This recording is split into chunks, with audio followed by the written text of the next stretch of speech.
ಓಂ ಶ್ರೀ ಗುರುಭ್ಯೋ ನಮಃ ಪರಮಗುರುಭ್ಯೋ ನಮಃ ಶ್ರೀಮದಾನಂದತೀರ್ಥ ಭಗವತ್ಪಾದಾಚಾರ್ಯ ಗುರುಭ್ಯೋ ನಮಃ ನರಸಿಂಹೋऽಖಿಲಜ್ಞಾನಮತಧ್ವಾन्तದಿವಾಕರಃ ಜಯತ್ಯಮಿತಸದ್ಜ್ಞಾನಸುಖಶಕ್ತಿಪಯೋನಿಧಿಃ ಕಲ್ಯಾಣಾದ್ಭುತಗಾತ್ರಾಯ ಕಾಮಿತಾರ್ಥಪ್ರದಾಯಿನೇ ಶ್ರೀಮದ್ವೆಂಕಟನಾಥಾರ್ಯ ಶ್ರೀನಿವಾಸಾಯ ತೇ ನಮಃ. ವ್ಯಾಸಾಯ ಭವನಾಶಾಯ ಶ್ರೀಶಾಯ ಗುಣರಾಶರೇ ಹೃದ್ಯಾಯ ಶುದ್ಧವಿದ್ಯಾಯ ಮಧ್ವಾಯ ಚ ನಮೋ ನಮಃ. ನೌಮಿನ್ಯಾಯ ಸುಧಾಧಿಕರ್ಜರ ಮುನೀನ್ ಶ್ರೀಪಾದರಸನ್ಮಣೀನ್ ವ್ಯಾಸಾರ್ಯಾನ್ ವಿವಿಧಾಗಮಾಬ್ಧಿವಿಹರಾನ್ ಶ್ರೀವಾದಿರಾಜಾನಪಿ ವಂದೇ ಹಂಸವರಾನ್ ರಘುತ್ತಮಗುರೂನ್ ವೈದಗ್ಧ್ಯವಾರಾಂ ನಿಧೀನ್ ಶ್ರೀ ಸತ್ಯವ್ರತ ರಾಘವೇಂದ್ರ ಮುನಿಪಾನ್ ಸದ್ಬೋಧಸಧ್ಯಾನಪಾನ್ ಸತ್ಯಾಭಿಜ್ಞಕರಾಬ್ಜೋತ್ಥಾನ್ ಪಂಚಾಶದ್ವರ್ಷಪೂಜಕಾನ್ ಸತ್ಯಪ್ರಮೋದತೀರ್ಥಾರ್ಯಾನ್ ನೌಮಿನ್ಯಾರಸುಧಾರತಾನ್ ಶಾಸ್ತ್ರೇಷು ಪಾರದೃಶ್ವಾನಂ ಶಾಸ್ತ್ರಜ್ಞೇಷು ಚ ವತ್ಸಲಂ ದೀನಭಕ್ತೋದ್ಧಾರಕರಂ ಸತ್ಯಾತ್ಮಾನಂ ಗುರುಂ ಭಜೆ. ವಿದ್ಯಾಪೀಠವಿಧಾತಾರಂ ವಿದ್ಯಾವಾರಿಧಿಚಂದಿರಂ ವಿದ್ಯಾರ್ಥಿವತ್ಸಲಂ ವಂದೇ ಮಹಾಮಹಿಮಸದ್ಗುರುಂ. ನಾರಾಯಣಾರ್ಯ ಪರಿಪೂರ್ಣಗುಣರ್ಣವಾರ್ಯ ವಿಶ್ವೋದರಸ್ಥಿತಿಲಯೋನ್ನಿಯತಿಪ್ರದಾಯ ಜ್ಞಾನಪ್ರದಾಯ ವಿಬುಧಾಸುರಸೌಖ್ಯದುಃಖಸತ್ಕಾರಣಾರ್ಯ ವಿತತಾಯ ನಮೋ ನಮಸ್ತೆ. ನಾರಾಯಣಂ ಸುರಗುರುಂ ಜಗದೇಕನಾಥಂ ಭಕ್ತಪ್ರಿಯಂ ಸಕಲಲೋಕನಮಸ್ಕೃತಂ ಚ ತ್ರೈಗುಣ್ಯವರ್ಜಿತಮಜಂ ವಿಭುಮಾದ್ಯಮೀಶಂ ವಂದೇ ಭವಘ್ನಂ ಅಮರಾಸುರಸಿದ್ಧವಂದ್ಯಂ. ನಾರಾಯಣಂ ನಮಸ್ಕೃತ್ಯ ನರಂ ಚೈವ ನರೋತ್ತಮಂ ದೇವೀಂ ಸರಸ್ವತೀಂ ವ್ಯಾಸಂ ತತೋ ಜರಮುದೀರಯೇತ್. ದ್ವೈಪಾಯನೋಷ್ಠಪುಟನಿಸ್ರತಮಪ್ರಮೇಯಂ ಪುಣ್ಯಂ ಪವಿತ್ರಮಥ ಪಾಪಹರಂ ಶಿವಂ ಚ ಯೋ ಭಾರತಂ ಸಮಧಿಗಚ್ಚತಿ ವಾಚ್ಯಮಾನಂ ಕಿಂ ತಸ್ಯ ಪುಷ್ಕರ ಜಲೈರಭಿಷೇಚನೇನ. ಜರತಿ ಪರಾಶರಸೂನುಃ ಸತ್ಯವತೀ ಹೃದಯನಂದನೋ ವ್ಯಾಸಃ ಯಸ್ಯಾಸ್ಯ ಕಮಲಗಲಿತಂ ವಾङ्ಮಯಮೃತಂ ಜಗತ್ಪಿಬತಿ ಸ್ವಸ್ತ್ಯಸ್ತು. ಹರಿ ಓಂ ಹರಿ ಓಂ ಹರಿ ಓಂ.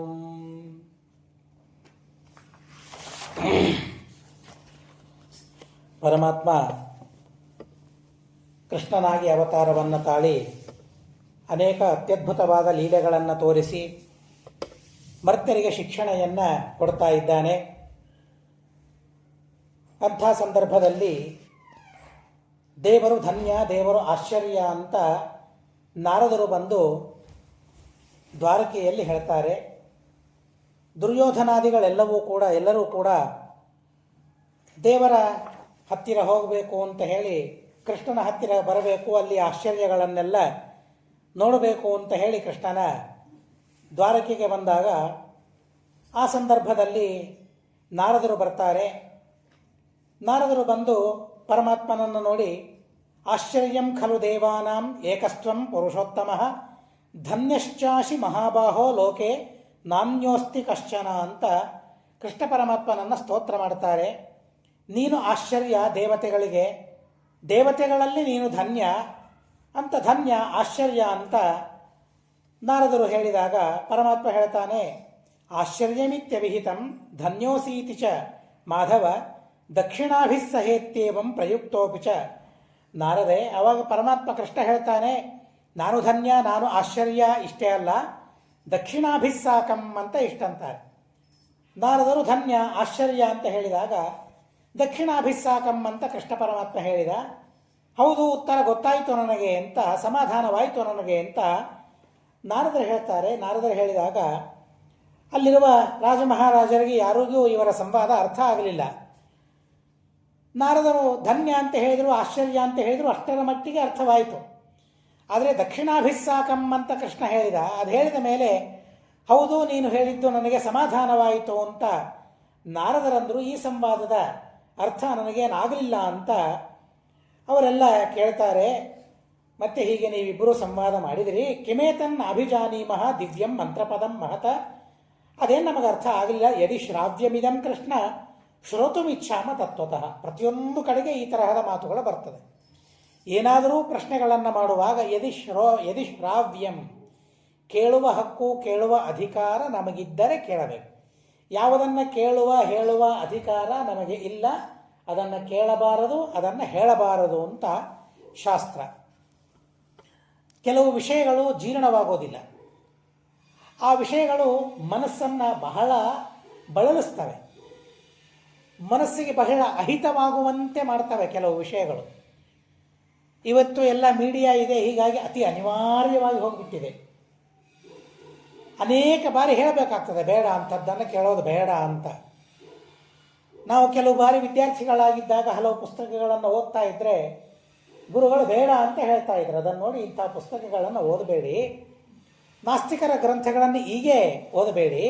ಯದ್ಯಪಿ ಆಸ್ತಿಕರಂತೆ ಇರ್ತಾರೆ, ಆದರೆ ಆ ಆಸ್ತಿಕ್ಯ ನಮ್ಮ ಮನಸ್ಸಿನಿಂದ ದೂರವಾಗುವ ಹಾಗೆ ಮಾತನಾಡ್ತಾ ಇರ್ತಾರೆ, ಬರಿತಾ ಇರ್ತಾರೆ, ವಂಚನೆ ಮಾಡ್ತಾರೆ, ಮೋಸ ಮಾಡ್ತಾರೆ. ಆದ್ದರಿಂದಾಗಿ ಮನಸ್ಸು ಇನ್ನೂ ಪಕ್ವವಾಗಿರೋದಿಲ್ಲ, ಸ್ಥಿರವಾಗಿರೋದಿಲ್ಲ. ಆದ್ದರಿಂದ ಈಗ ಇಂಥದ್ದನ್ನು ಓದಬೇಡ್ರಿ, ನಿಮಗೆ ತತ್ವ ದೃಢವಾದ ಮೇಲೆ ಏನು ಬೇಕಾದ್ದು ಓದಿ ಅಂತ ಹೇಳ್ತಾ ಇದ್ರು. ಅದು ಶಾಸ್ತ್ರೀಯ ವಿಷಯಗಳೇ ಕೆಲವು ಇರ್ತಿದ್ವು. ಶಾಸ್ತ್ರದಲ್ಲಿಯ ವಿಷಯಗಳಿದ್ರೂ ಕೂಡ, ಪುರಾಣಗಳಲ್ಲಿಯ ವಿಷಯ, ಮಹಾಭಾರತದಲ್ಲಿಯ ವಿಷಯ ಇದ್ದರೂ ಕೂಡ ಕೆಲವನ್ನು ಈಗ ಓದಬೇಡಿ ಅಂತ ಹೇಳ್ತಾ ಇದ್ರು. ಯಾಕೆಂದರೆ ಅದನ್ನು ಜೀರ್ಣ ಮಾಡ್ಕೊಳ್ಳಿಕ್ಕೆ ಒಂದು ವಯಸ್ಸು ಬೇಕು, ಅದಕ್ಕೆ ಒಂದು ಪಕ್ವತೆ ಬೇಕು. ಆ ಪಕ್ವತೆ ಇರೋದಿಲ್ಲ. ಆದ್ದರಿಂದಾಗಿ ಕ್ರಮವಾಗಿ ಮನುಷ್ಯರಿಗೆ ಆ ಪಕ್ವತೆ ಬರ್ತದೆ. ಹೀಗಾಗಿ ಪಕ್ವತೆ ಬಂದಾಗ ಮನುಷ್ಯ ತಿಳಿದರೆ ಅದರಿಂದ ಏನೂ ತೊಂದರೆ ಆಗೋದಿಲ್ಲ. ಆ ಪಕ್ವತೆ ಇಲ್ಲದೇ ಇದ್ದಾಗ ಅಂಥಗಳನ್ನು ಓದುವ, ಕೇಳುವ, ನೋಡುವ ಪ್ರಸಂಗ ಬಂತು ಅಂತಂದರೆ ಆ ತತ್ವದ ಮೇಲೆಯೇ ಮನುಷ್ಯನಿಗೆ ನಂಬಿಕೆ ಹೋಗ್ಬಿಡ್ತದೆ. ಆದರೆ ತತ್ವದ ಮೇಲೆ ನಂಬಿಕೆ ಹೋಯಿತು ಅಂತಂದರೆ ಅನರ್ಥವಾಗ್ತದೆ. ಆದ್ದರಿಂದಾಗಿ ಅವುಗಳನ್ನೆಲ್ಲ ಓದಬೇಡಿ, ಕೇಳಬೇಡಿ ಅಂತ ಹೇಳ್ತಾ ಇದೆ. ನಾವು ಅನೇಕ ಕಡೆಗೆ ನೋಡ್ತೇವೆ, ಒಂದು ಕಡೆಗೆ ಮಾತ್ರ. ಇಲ್ಲೇನು ಸಣ್ಣ ವಿಷಯ ಇದು. ನಾರದರು ನೀನು ಧನ್ಯ ಆಶ್ಚರ್ಯ ಅಂತ ಹೇಳಿದಾಗ ದೇವರು ದಕ್ಷಿಣಾಭಿಸ್ಸಾಕಂ ಅಂತ ಇಷ್ಟು ಹೇಳಿದ. ಆದರೆ ಇವರಿಬ್ಬರೇ ನಮಗೆ ಅರ್ಥವಾಗುವಂತೆ ಮಾತನಾಡಬಹುದಾಗಿತ್ತಲ್ಲ? ಇಲ್ಲ. ಆದರೆ ರಹಸ್ಯವಾಗಿ ಅವರು ಮಾತನಾಡಿದರು. ರಹಸ್ಯವಾಗಿ ಮಾತನಾಡಿದರೂ ಅದು ನಮಗೆ ಕೇಳಿಸಿತು, ಆದರೆ ನಮಗೆ ಅರ್ಥವಾಗ್ತಾ ಇಲ್ಲ. ಆದರೆ ನಮಗೆ ತಿಳಿದುಕೊಳ್ಳುವ ಯೋಗ್ಯತೆ ಇದೆಯಾ? ಕೇಳಬೇಕು ಅಂತ ಕುತೂಹಲ. ನೀವೇನೋ ಸಂವಾದ ಮಾಡಿದ್ರಿ, ನಮಗೆ ಅರ್ಥವಾಗಲಿಲ್ಲ. ಶ್ರಾವ್ಯಂ, ಅದನ್ನು ಕೇಳಬೇಕು ಅಂತ ಇದ್ದರೆ ಶ್ರೋತವ್ಯಂ, ಅದನ್ನು ಕೇಳಬಹುದು ಅಂತಾಗಿದ್ದರೆ, ಕೇಳುವ ಅಧಿಕಾರ ನಮಗೆ ಇತ್ತು ಅಂತಾದರೆ ಅವಶ್ಯವಾಗಿ ನೀವು ಹೇಳಬಹುದು ಅಂತ ಅವರು ಹೇಳ್ತಾರೆ.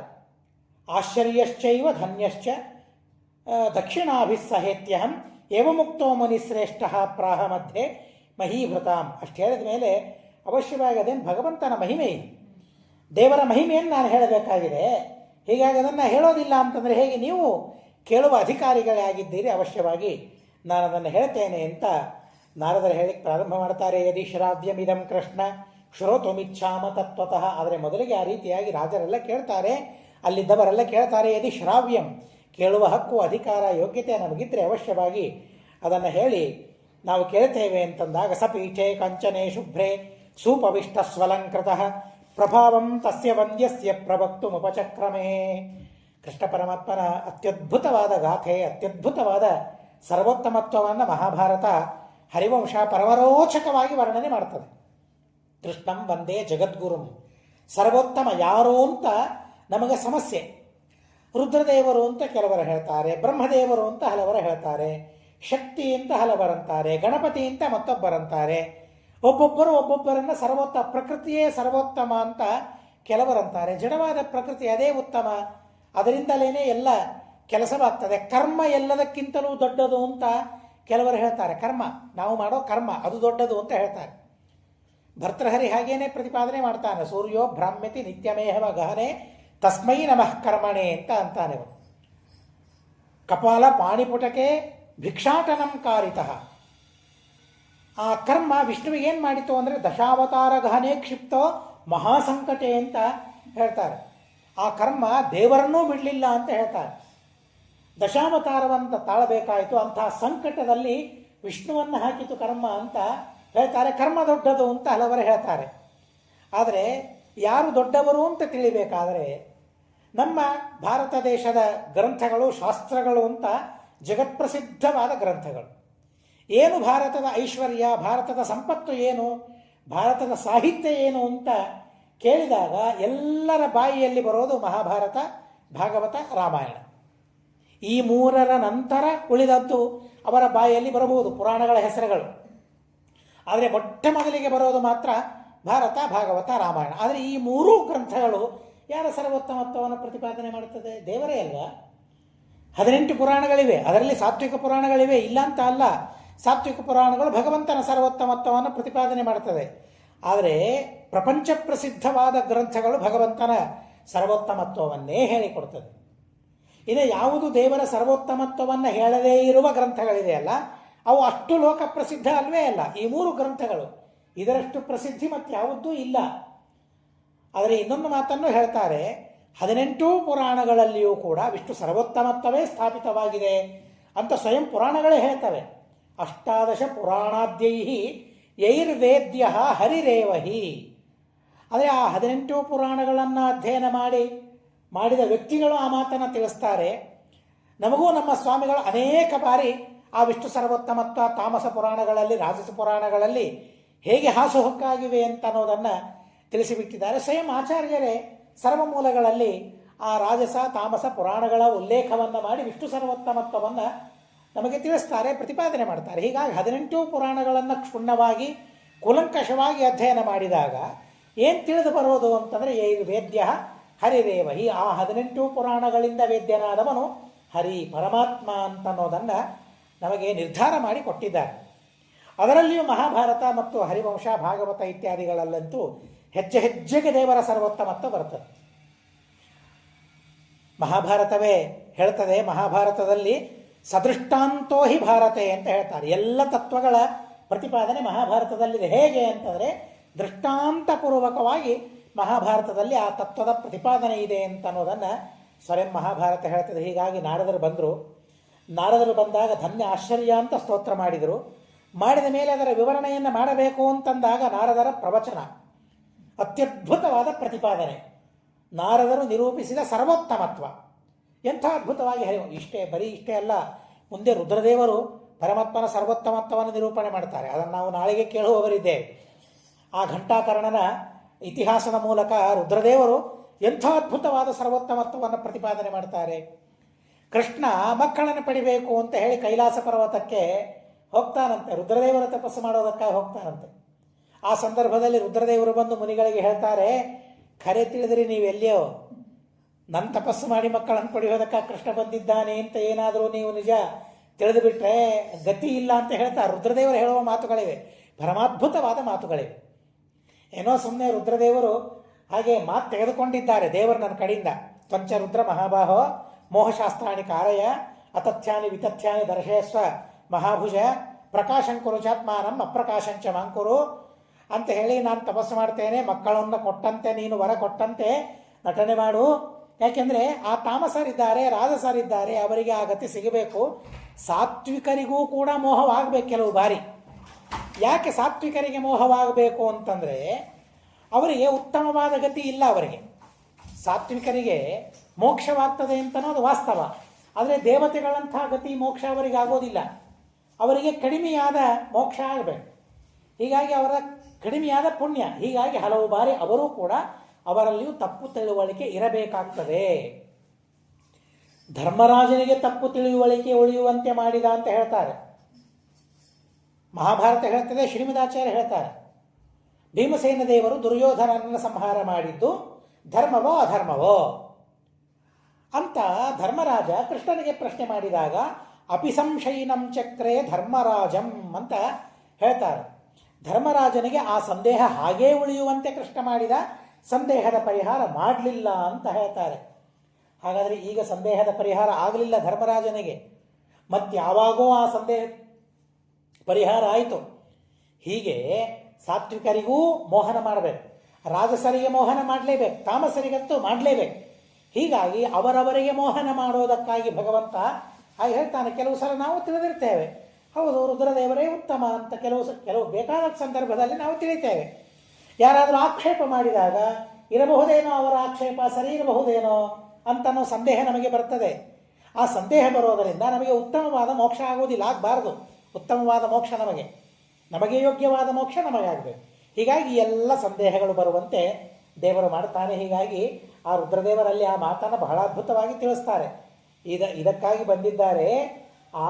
ಈಗಾಗಲೇ ಕೃಷ್ಣ ನಿಗಮ ಹುಟ್ಟಿದ್ದಾನೆ, ಹುಟ್ಟಿದ ಮಗನನ್ನು ಮತ್ತೆ ಪಡಿಲಿಕ್ಕೆ ಇಲ್ಲಿ ಬಂದಿದ್ದಾನೆ ನಟನೆ ಮಾಡೋದಕ್ಕಾಗಟ್ಟೆ. ಹಾಗೆಲ್ಲ ನೀವು ತಿಳಿದುಕೊಳ್ಳಬೇಡಿ ಅಂತ ಹೇಳಿ ಋಷಿಗಳಿಗೆ ಮುನಿಗಳಿಗೆ ಕ್ಲಾಸ್ ತೆಗೆದುಕೊಳ್ತಾರೆ ರುದ್ರದೇವರು. ಅವರಿಗೆ ವಿಷ್ಣು ಸರ್ವೋತ್ತಮತ್ವವನ್ನು ಉತ್ಪಾದನೆ ಮಾಡ್ತಾರೆ. ಹಾಗೆ ನಾರದರು ಇಲ್ಲಿ ಉತ್ಪಾದನೆ ಮಾಡ್ತಾರೆ ದೃಷ್ಟಾಂತಪೂರ್ವಕವಾಗಿ. ಕೃಷ್ಣ ಇವನು ನಿಜವಾದ ಬ್ರಹ್ಮ ಅಲ್ಲ ಅಂತ ಕೆಲವರು ಹೇಳ್ತಾರೆ, ಪರಬ್ರಹ್ಮ ಅಲ್ಲ, ಕೃಷ್ಣ ಅಪರಬ್ರಹ್ಮ ಅಂತ ಕೆಲವರು ಹೇಳ್ತಾರೆ. ನಿಜವಾದ ಬ್ರಹ್ಮ ಪರಬ್ರಹ್ಮ, ಅವನಿಗೆ ಗುಣ ಇಲ್ಲ, ಅವನಿಗೆ ಕರ್ಮ ಇಲ್ಲ, ಅವನೇನು ಮಾಡೋದಿಲ್ಲ, ಅವನಿಗೆ ರೂಪ ಇಲ್ಲ, ಕಣ್ಣಿಲ್ಲ, ಕಿವಿ ಇಲ್ಲ, ಅವಯವಗಳಿಲ್ಲ, ನಿರವಯವ, ನಿರ್ವಿಕಾರ, ನಿರಾಕಾರ, ನಿಷ್ಕ್ರಿಯ, ಯಾವ ಧರ್ಮಗಳು ದೇವರಲ್ಲಿಲ್ಲ, ಕ್ರಿಯೆಗಳು ದೇವರಲ್ಲಿಲ್ಲ ಅಂತ ಹೇಳ್ತಾರೆ. ಹೀಗಾಗಿ ಈ ಕೃಷ್ಣ ಏನಿದ್ದಾನಲ್ಲ ಶುದ್ಧ ಬ್ರಹ್ಮ ಅಲ್ಲ, ಅಪರಬ್ರಹ್ಮ ಅಂತ ಇವರನ್ನು ಹೇಳ್ತಾರೆ. ಇವನು ಸುಳ್ಳು ಅಂತ ಹೇಳ್ತಾರೆ. ನಾವು ಹೇಗೆ ಸುಳ್ಳಲ್ಲ, ಈ ಕೃಷ್ಣಾದಿಗಳು ಸುಳ್ಳು, ಇವು ನಮಗೆ ತೋರ್ತವೆ ಕಣ್ಣಿಗೆ ಅಷ್ಟೇ ಅಂತ ಹೇಳ್ತಾರೆ. ಆದರೆ ನಾರದರು ಬಂದು ತುಂಬ ಅದ್ಭುತವಾಗಿ ಅಲ್ಲಿ ಪ್ರತಿಪಾದನೆ ಮಾಡ್ತಾ ಇದ್ದಾರೆ. ಸಪೀಠೆ ಕಾಂಚನೆ ಶುಭ್ರೆ ಸೂಪವಿಷ್ಟ ಸ್ವಲಂಕೃತಃ. ಒಳ್ಳೆ ಆಸನವನ್ನು ನಾರದರಿಗೆ ಕೊಡ್ತಾರೆ. ಯಾಕೆಂದರೆ ಉಪದೇಶ ಮಾಡಬೇಕಲ್ಲ, ಉಪದೇಶ ಮಾಡಿದವರಿಗೆ ಉನ್ನತವಾದ ಆಸನವನ್ನು, ಶುಭ್ರವಾದ ಸ್ವರ್ಣಮಯವಾದ ಆಸನದಲ್ಲಿ ಸುಖವಾಗಿ ಕುಳಿತುಕೊಳ್ತಾರೆ. ಅಲಂಕಾರಗಳನ್ನು ಕೊಡ್ತಾರೆ ನಾರದರಿಗೆ. ಅಲಂಕಾರವನ್ನು ಹಾಕ್ಕೊಂಡು ಪ್ರಭಾವಂ ತಸ್ಯ ವಂದ್ಯಸ್ಯ ಪ್ರಭಕ್ತು ಮುಮಚಕ್ರಮೇ, ವಂದ್ಯನಾದ ಆ ಪರಮಾತ್ಮನ ಕೃಷ್ಣನ ಮಹಿಮೆಯನ್ನು, ಪ್ರಭಾವವನ್ನು ಭಕ್ತಿಯಿಂದ ಹೇಳಲಿಕ್ಕೆ ನಾರದರು ಪ್ರಾರಂಭ ಮಾಡ್ತಾರಂತೆ. ನಾರದ ಉವಾಚ ಶ್ರೂಯತಾಂ ಭೋ ನೃಪಶ್ರೇಷ್ಠಾ ಯಾವಂತಸ್ಥ ಸಮಾಗತಾ ಅಸ್ಯ ಕೃಷ್ಣಸ್ಯ ಮಹತಃ ಯಥಾ ಪಾರಮಹಂ ಗತಃ. ಮಹತ್ತಾದವನು ಈ ಕೃಷ್ಣ ಅಂತ ಹೇಳ್ತಾರೆ. ಪರಬ್ರಹ್ಮ ಇವನೇ. ಅಸ್ಯ ಕೃಷ್ಣಸ್ಯ ಮಹತಃ, ಮಹತ್ ಬ್ರಹ್ಮ, ಮಹಾಬ್ರಹ್ಮ ಇವನೇ. ಇವನ ತತ್ವವನ್ನು ನನಗೆ ತಿಳಿದುಕೊಳ್ಳಿಕ್ಕಾಗಲಿಲ್ಲ. ಇವನನ್ನು ತಿಳಿದುಕೊಳ್ಳೋದಕ್ಕಾಗಿ ನಾನು ಅನೇಕ ಪ್ರಯತ್ನಗಳನ್ನು ಮಾಡಿದ್ದೇನೆ, ಅನೇಕ ವಿಧವಾಗಿ ನಾನು ಕೃಷ್ಣನ ಮಹಿಮೆಯನ್ನು ತಿಳಿದಿದ್ದೇನೆ ಅಂತ ಆ ಕಥೆಯನ್ನು ಹೇಳ್ತಾರೆ. ಒಂದು ಬಾರಿ ನಾನು ಗಂಗಾ ತೀರಕ್ಕೆ ಹೋಗಿದ್ದೆ. ತ್ರಿಶಮಣಾತಿಥಿ, 3 ಹೊತ್ತು ಸ್ನಾನ ಮಾಡಬೇಕು ಅಂತ ಅವರಿಗೆ. ನಮಗೆ ಹೇಳಿಲ್ಲ ಗೃಹಸ್ಥರಿಗೆ ತ್ರಿಶಮಣ ಸ್ನಾನ ಇಲ್ಲ, 3 ಹೊತ್ತು ಸ್ನಾನ ಇಲ್ಲ, 2 ಹೊತ್ತು ಸ್ನಾನ ಮಾತ್ರ. ಬೆಳಿಗ್ಗೆ ಒಂದು ನಿರ್ಮಾಲ್ಯಕ್ಕೆ ಸ್ನಾನ ಮಾಡೋದು, ಮಹಾಭಿಷೇಕಕ್ಕೆ ಮಹಾಪೂಜೆಗೆ ಒಂದು ಸ್ನಾನ ಮಾಡೋದು, 2 ಸ್ನಾನ. ಅದರಲ್ಲಿ ನಮ್ಮದು ಒಂದೇ ಸ್ನಾನ ಇವತ್ತು ಆಗಿಬಿಟ್ಟಿದೆ. ಇಲ್ಲಿ ಹಾಗೆ ತ್ರಿಶಮಣ ಸ್ನಾನ ಮಾಡೋದಕ್ಕಾಗಿ ನಾರದರು ಸಿದ್ಧರಾಗ್ತಾರೆ. ಮೇಲ್ಕೂಡಿ ಅಲ್ಲ, ಕೂಡ್ರಿ ಮೇಲ್ಕೂಡ್ರಿ. ತ್ರಿಶಮಣ ಸ್ನಾನ ಮಾಡೋದಕ್ಕಾಗಿ ಅವರು ನಾನು ಗಂಗಾ ನದಿಗೆ ಹೋಗಿದ್ದೆ ಅಂತ ಹೇಳ್ತಾರೆ. ಅಹಂ ಕದಾಚಿತ್ ಗಂಗಾಯ ಸ್ಥಿರೇ ತ್ರಿಶಮಣಾತಿಥಿ ಚರಾಮ್ಯೇಕಃ ಕ್ಷಪಾಪಾರೇ ದೃಶ್ಯಮಾನೆ ದಿವಾಕರೇ. ರಾತ್ರಿ ಕಳೆದ ಮೇಲೆ ಅರುಣೋದಯ ಕಾಲದಲ್ಲಿ ಸ್ನಾನ ಮಾಡೋದಕ್ಕಾಗಿ ಅಂತ ನಾನು ಹೋದಾಗ ಆ ಗಂಗಾ ನದಿಯಲ್ಲಿ ಒಂದು ದೊಡ್ಡದಾದ ಆಮೆ ಕಾಣಿಸ್ತು ನನಗೆ. ಒಂದು ದೊಡ್ಡದಾಗಿರತಕ್ಕಂತಹ ಆಮೆ ನನಗೆ ಕಾಣಿಸ್ತು, ಕೂರ್ಮ ನನಗೆ ಕಾಣಿಸ್ತು. ಗಜಚರ್ಮ ಚಯೋಪಮಮ್ಮ ಸೋಹಂ ತಂ ಪಾಣಿನ ಸ್ಪೃಷ್ಟ್ವಾ ಪ್ರೋಕ್ತವಾನ್ ಜಲಚಾರಿಣ. ಭಾರೀ ಅಗಲ, ಭಾರೀ ಎತ್ತರ ಅಂತ ಅತಿ ವಿಚಿತ್ರವಾಗಿರತಕ್ಕಂತಹ ಕೂರ್ಮವನ್ನು ನಾನು ನೋಡಿದ್ದೇ ಇಲ್ಲ. ಅದನ್ನು ನನ್ನ ಕೈಯಿಂದ ಮುಟ್ಟಿದೆ ಅಂತ ಹೇಳ್ತಾರೆ. ಯಾವ ಜೀವವೋ ಗೊತ್ತಿಲ್ಲ, ನಾರದರ ಸ್ಪರ್ಶ ಅದಕ್ಕೆ ಆಯಿತು, ಎಂಥ ಸಜ್ಜೀವ ಗೊತ್ತಿಲ್ಲ, ಆದರೆ ನಾನು ಅದನ್ನು ಸ್ಪರ್ಶ ಮಾಡಿದೆ. ಅವರು ಹೇಳ್ತಾರೆ ಸ್ಪೃಷ್ಟ್ವಾ ಪ್ರೋಕ್ತವಾನ್ ಜಲಚಾರಿಣಂ, ಸ್ಪರ್ಶ ಮಾಡಿ ನಾನು ಅದರ ಜೊತೆಗೆ ಮಾತನಾಡಿದೆ ಅಂತ ಹೇಳ್ತಾರೆ. ಕೂರ್ಮದ ಜೊತೆಗೆ ಏನಂತ ಮಾತನಾಡಿದೆ? ತ್ವಮಾಶ್ಚರ್ಯ ಶರೀರೋಸಿ ಕೂರ್ಮಧನ್ಯೋಸಿ ಮೇ ಮತಃ. ಎಂಥ ಆಶ್ಚರ್ಯ, ಇಂಥ ಕೂರ್ಮವನ್ನು ನಾನು ನೋಡೇ ಇಲ್ಲ, ನೀನು ಧನ್ಯ, ಎಂಥ ಧನ್ಯ ನೀನು ಅಂತ ಹೇಳಿ ಆ ಕೂರ್ಮವನ್ನು ಕುರಿತು ನಾನು ಧನ್ಯ, ಆಶ್ಚರ್ಯ ಅಂತ ಹೇಳಿದಾಗ ಆ ಕೂರ್ಮ ಮಾತಾಡಿತಂತೆ. ಅಲ್ಲ ಸ್ವಾಮಿ, ನನ್ನನ್ನೇ ನೀವು ಧನ್ಯ ಆಶ್ಚರ್ಯ ಅಂತಂದರೆ ನಾನು ಈ ಗಂಗೆಯಲ್ಲಿದ್ದೀನಲ್ಲ, ನನಗೆ ಆಶ್ರಯ ಕೊಟ್ಟಿದೆಯಲ್ಲ ಗಂಗೆ. ಗಂಗೆ ಎಷ್ಟು ದೊಡ್ಡದಾಗಿದೆ, ಗಂಗೆ ಎಷ್ಟು ಪವಿತ್ರವಾಗಿದೆ, ನನಗೆ ಆಶ್ರಯ ಕೊಟ್ಟ ಗಂಗೆ ಅದು ನಿಜವಾಗಿ ಆಶ್ಚರ್ಯ, ಅದು ನಿಜವಾಗಿ ಪವಿತ್ರ ಅಂತ ಕೂರ್ಮ ಹೇಳ್ತದಂತೆ. ಆಯಿತು ಅಂತ ಹೇಳಿ ಗಂಗೆಯ ಹತ್ರ ನಾರದರು ಹೋಗ್ತಾರೆ. ಏನು ಅಲ್ಲೇ ಇದ್ದಾರೆ, ಗಂಗೆಯ ಹತ್ರ ಹೋಗೋದು ಅಂದರೆ ಆ ದೇವತೆಯ ಹತ್ತಿರ, ಗಂಗಾ ದೇವತೆಯ ಹತ್ತಿರ ಹೋಗ್ತಾರೆ. ಗಂಗೆಯಂ ನಿಮ್ನಗಾ ಧನ್ಯ ಕಿಂ ಆಶ್ಚರ್ಯ ಮತಃ ಪರಂ. ಕೂರ್ಮ ಹೇಳಿತು, ಈ ಗಂಗೆಗಿಂತಲೂ ಆಶ್ಚರ್ಯ ಯಾರು, ಧನ್ಯ ಯಾರು? ಹೀಗಾಗಿ ಆ ಗಂಗೆಯ ಆಶ್ಚರ್ಯ ಅಂತ ಅಂದಾಗ ಗಂಗೆ ಏವ ಮುಕ್ತ ತಥೋ ಗಂಗಾ ರೂಪಿಣಿ ಪ್ರತ್ಯಭಾಷತ. ಆವಾಗ ಗಂಗೆಗೆ ಕೇಳ್ತಾರೆ, ಅಮ್ಮ ಇಂಥ ಧನ್ಯ ಆಶ್ಚರ್ಯ ಅಂತ ಯಾವ ಕೂರ್ಮವನ್ನು ನಾನು ತಿಳಿದಿದ್ದೆ, ಅಂಥ ಕೂರ್ಮಕ್ಕೆ ನೀನು ಆಶ್ರಯ ಕೊಟ್ಟಿದ್ದಿ, ನೀನು ಧನ್ಯ, ನೀನು ಆಶ್ಚರ್ಯ ಅಂತ ಆದಾಗ ಆ ಗಂಗಾ ನದಿಯಿಂದ ಗಂಗಾದೇವಿ ಎದ್ದು ಬರ್ತಾಳಂತೆ, ಕಾಣಿಸಿಕೊಳ್ತಾ ಎದ್ದು ಬರ್ತಾಳೆ ಅಂತ ಹೇಳ್ತಾರೆ.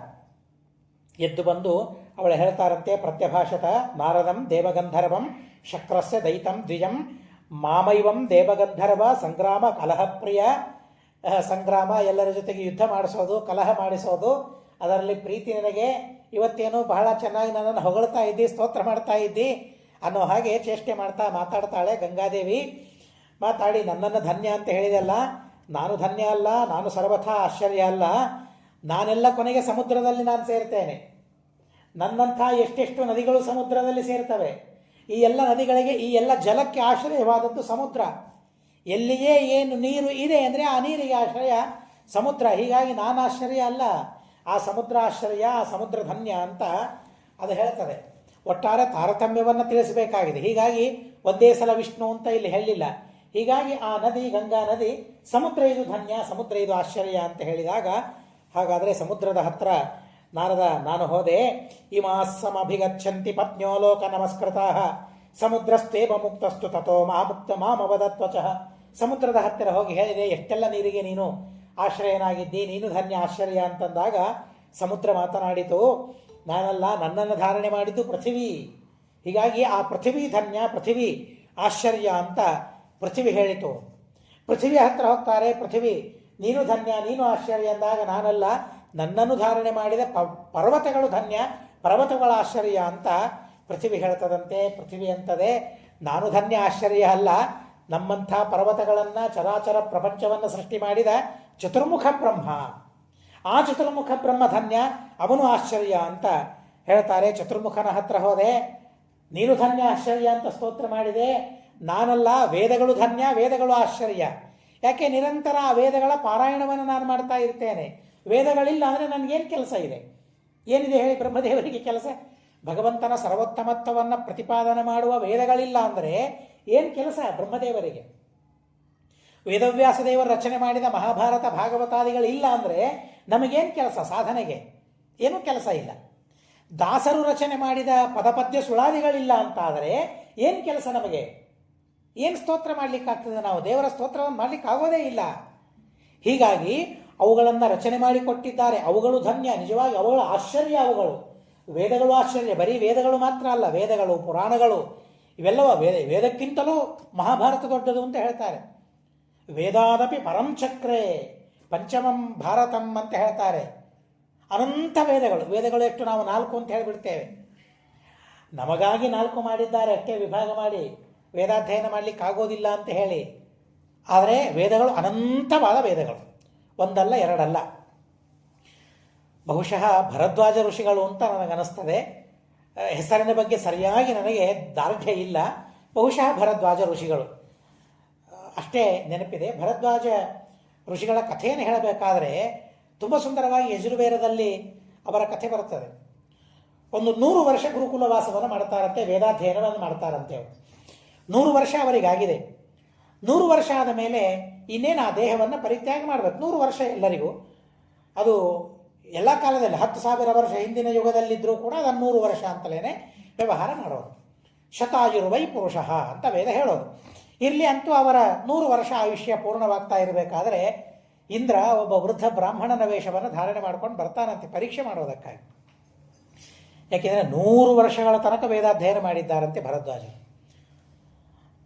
ನಾರದರು, ಇಂದ್ರದೇವರು ಬರ್ತಾರೆ. ಮತ್ತು ನೋಡಪ್ಪ ನೀನು, ನಮಸ್ಕಾರ ಮಾಡ್ತಾರೆ ಭರದ್ವಾಜರು. ನೋಡಪ್ಪ ನೀನು 100 ವರ್ಷ ಬರೀ ಅಧ್ಯಯನ ಮಾಡಿದಿ, ಮತ್ತೇನೂ ಕೆಲಸ ಮಾಡಲಿಲ್ಲ. ಮತ್ತು ನಿನ್ನ ಮೇಲೆ ಬಹಳ ಪ್ರೀತನಾಗಿ ಪರಮಾತ್ಮ ಪ್ರತ್ಯಕ್ಷನಾಗಿ ನಿನಗೇನಾದರೂ ಹೆಚ್ಚಿನ 100 ವರ್ಷಗಳನ್ನು ಕೊಟ್ಟರೆ ಏನು ಮಾಡ್ತೀವಿ ಅಂತ ಕೇಳ್ತಾನಂತವನಿಗೆ. ಏನು ಮಾಡ್ತೀವಿ ಅಂತ ಕೇಳಿದಾಗ, ಇನ್ನೇನು ಮಾಡೋದ್ರಿ, ಇನ್ನೂ ವೇದ ಓದಲಿಕ್ಕಾಗಿಲ್ಲ ನನಗೆ, ವೇದ ಓದ್ತೇನೆ ಅಂತ ಅಂದ್ಬಿಟ್ರಂತೆ ಭರದ್ವಾಜರು. ಆಯಿತು, ಅವರ ಯೋಗ್ಯತೆ ಇತ್ತು ಅನ್ನೋದಕ್ಕಾಗಿ ಆಯಿತು, ಮತ್ತೆ ನಿನಗೆ 100 ವರ್ಷ ಸಿಗುತ್ತದೆ ಅಂತ ಹೇಳ್ತಾರೆ. ಇನ್ನೂ 100 ವರ್ಷ ಹೆಚ್ಚಾಯ್ತಂತೆ ಅವರಿಗೆ. 200 ವರ್ಷ, ಮತ್ತೆ ಹೆಚ್ಚಿನ 100 ವರ್ಷದಲ್ಲಿ ಮತ್ತೆ ವೇದಾಧ್ಯಯನವನ್ನು ಮಾಡಿದರಂತೆ. 200 ವರ್ಷಗಳಾದವು. ಮತ್ತೆ ಇಂದ್ರ ಬರ್ತಾನಂತೆ.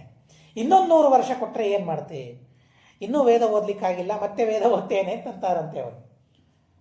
ಆಮೇಲೆ ಹೌದಾ ಸರಿ ಅಂತ ಹೇಳಿ 300 ವರ್ಷ ಆಗ್ತದೆ. ಮತ್ತೆ ಬರ್ತಾನೆ ಇಂದ್ರ. ಇನ್ನೊಂದು 100 ವರ್ಷ ಕೊಟ್ಟರೆ ಏನು ಮಾಡ್ತೀಯಪ್ಪ? ಏನೇನು ಸ್ವಾಮಿ ವೇದಾಧ್ಯಯನ ಅಂತಂದು ಬಿಡ್ತಾರೆ. ಆವಾಗ ಅವರನ್ನು ಒಂದು ಪರ್ವತದ ಹತ್ರ ಕರ್ಕೊಂಡು ಹೋಗ್ತಾರಂತೆ. ಇಂದ್ರದೇವರು ಪರ್ವತದ ಹತ್ರ ಕರ್ಕೊಂಡು ಹೋಗಿ, ಪರ್ವತ ಇದೆಯಲ್ಲ, ನಿನ್ನ ಬೊಗಸೆಯಲ್ಲಿ ಮಣ್ಣು ತಗೋ ಅಂತ ಹೇಳ್ತಾರಂತೆ. ಇದೆಲ್ಲ ಉಪನಿಷತ್ತಿನಲ್ಲೇ ಬಂದ ಕಥೆ, ಯಜುರ್ವೇದದಲ್ಲಿ ಬಂದ ಕಥೆ ಇದು. ನಿನ್ನ ಹಿಡಿಯಲ್ಲಿ ಮಣ್ಣು ತಗೋ ಅಂತಂದಾಗ ಆ ಪರ್ವತದಲ್ಲಿಯ ಮಣ್ಣನ್ನು ಹಿಡಿಯಲ್ಲಿ ತೆಗೆದುಕೊಳ್ತಾರೆ.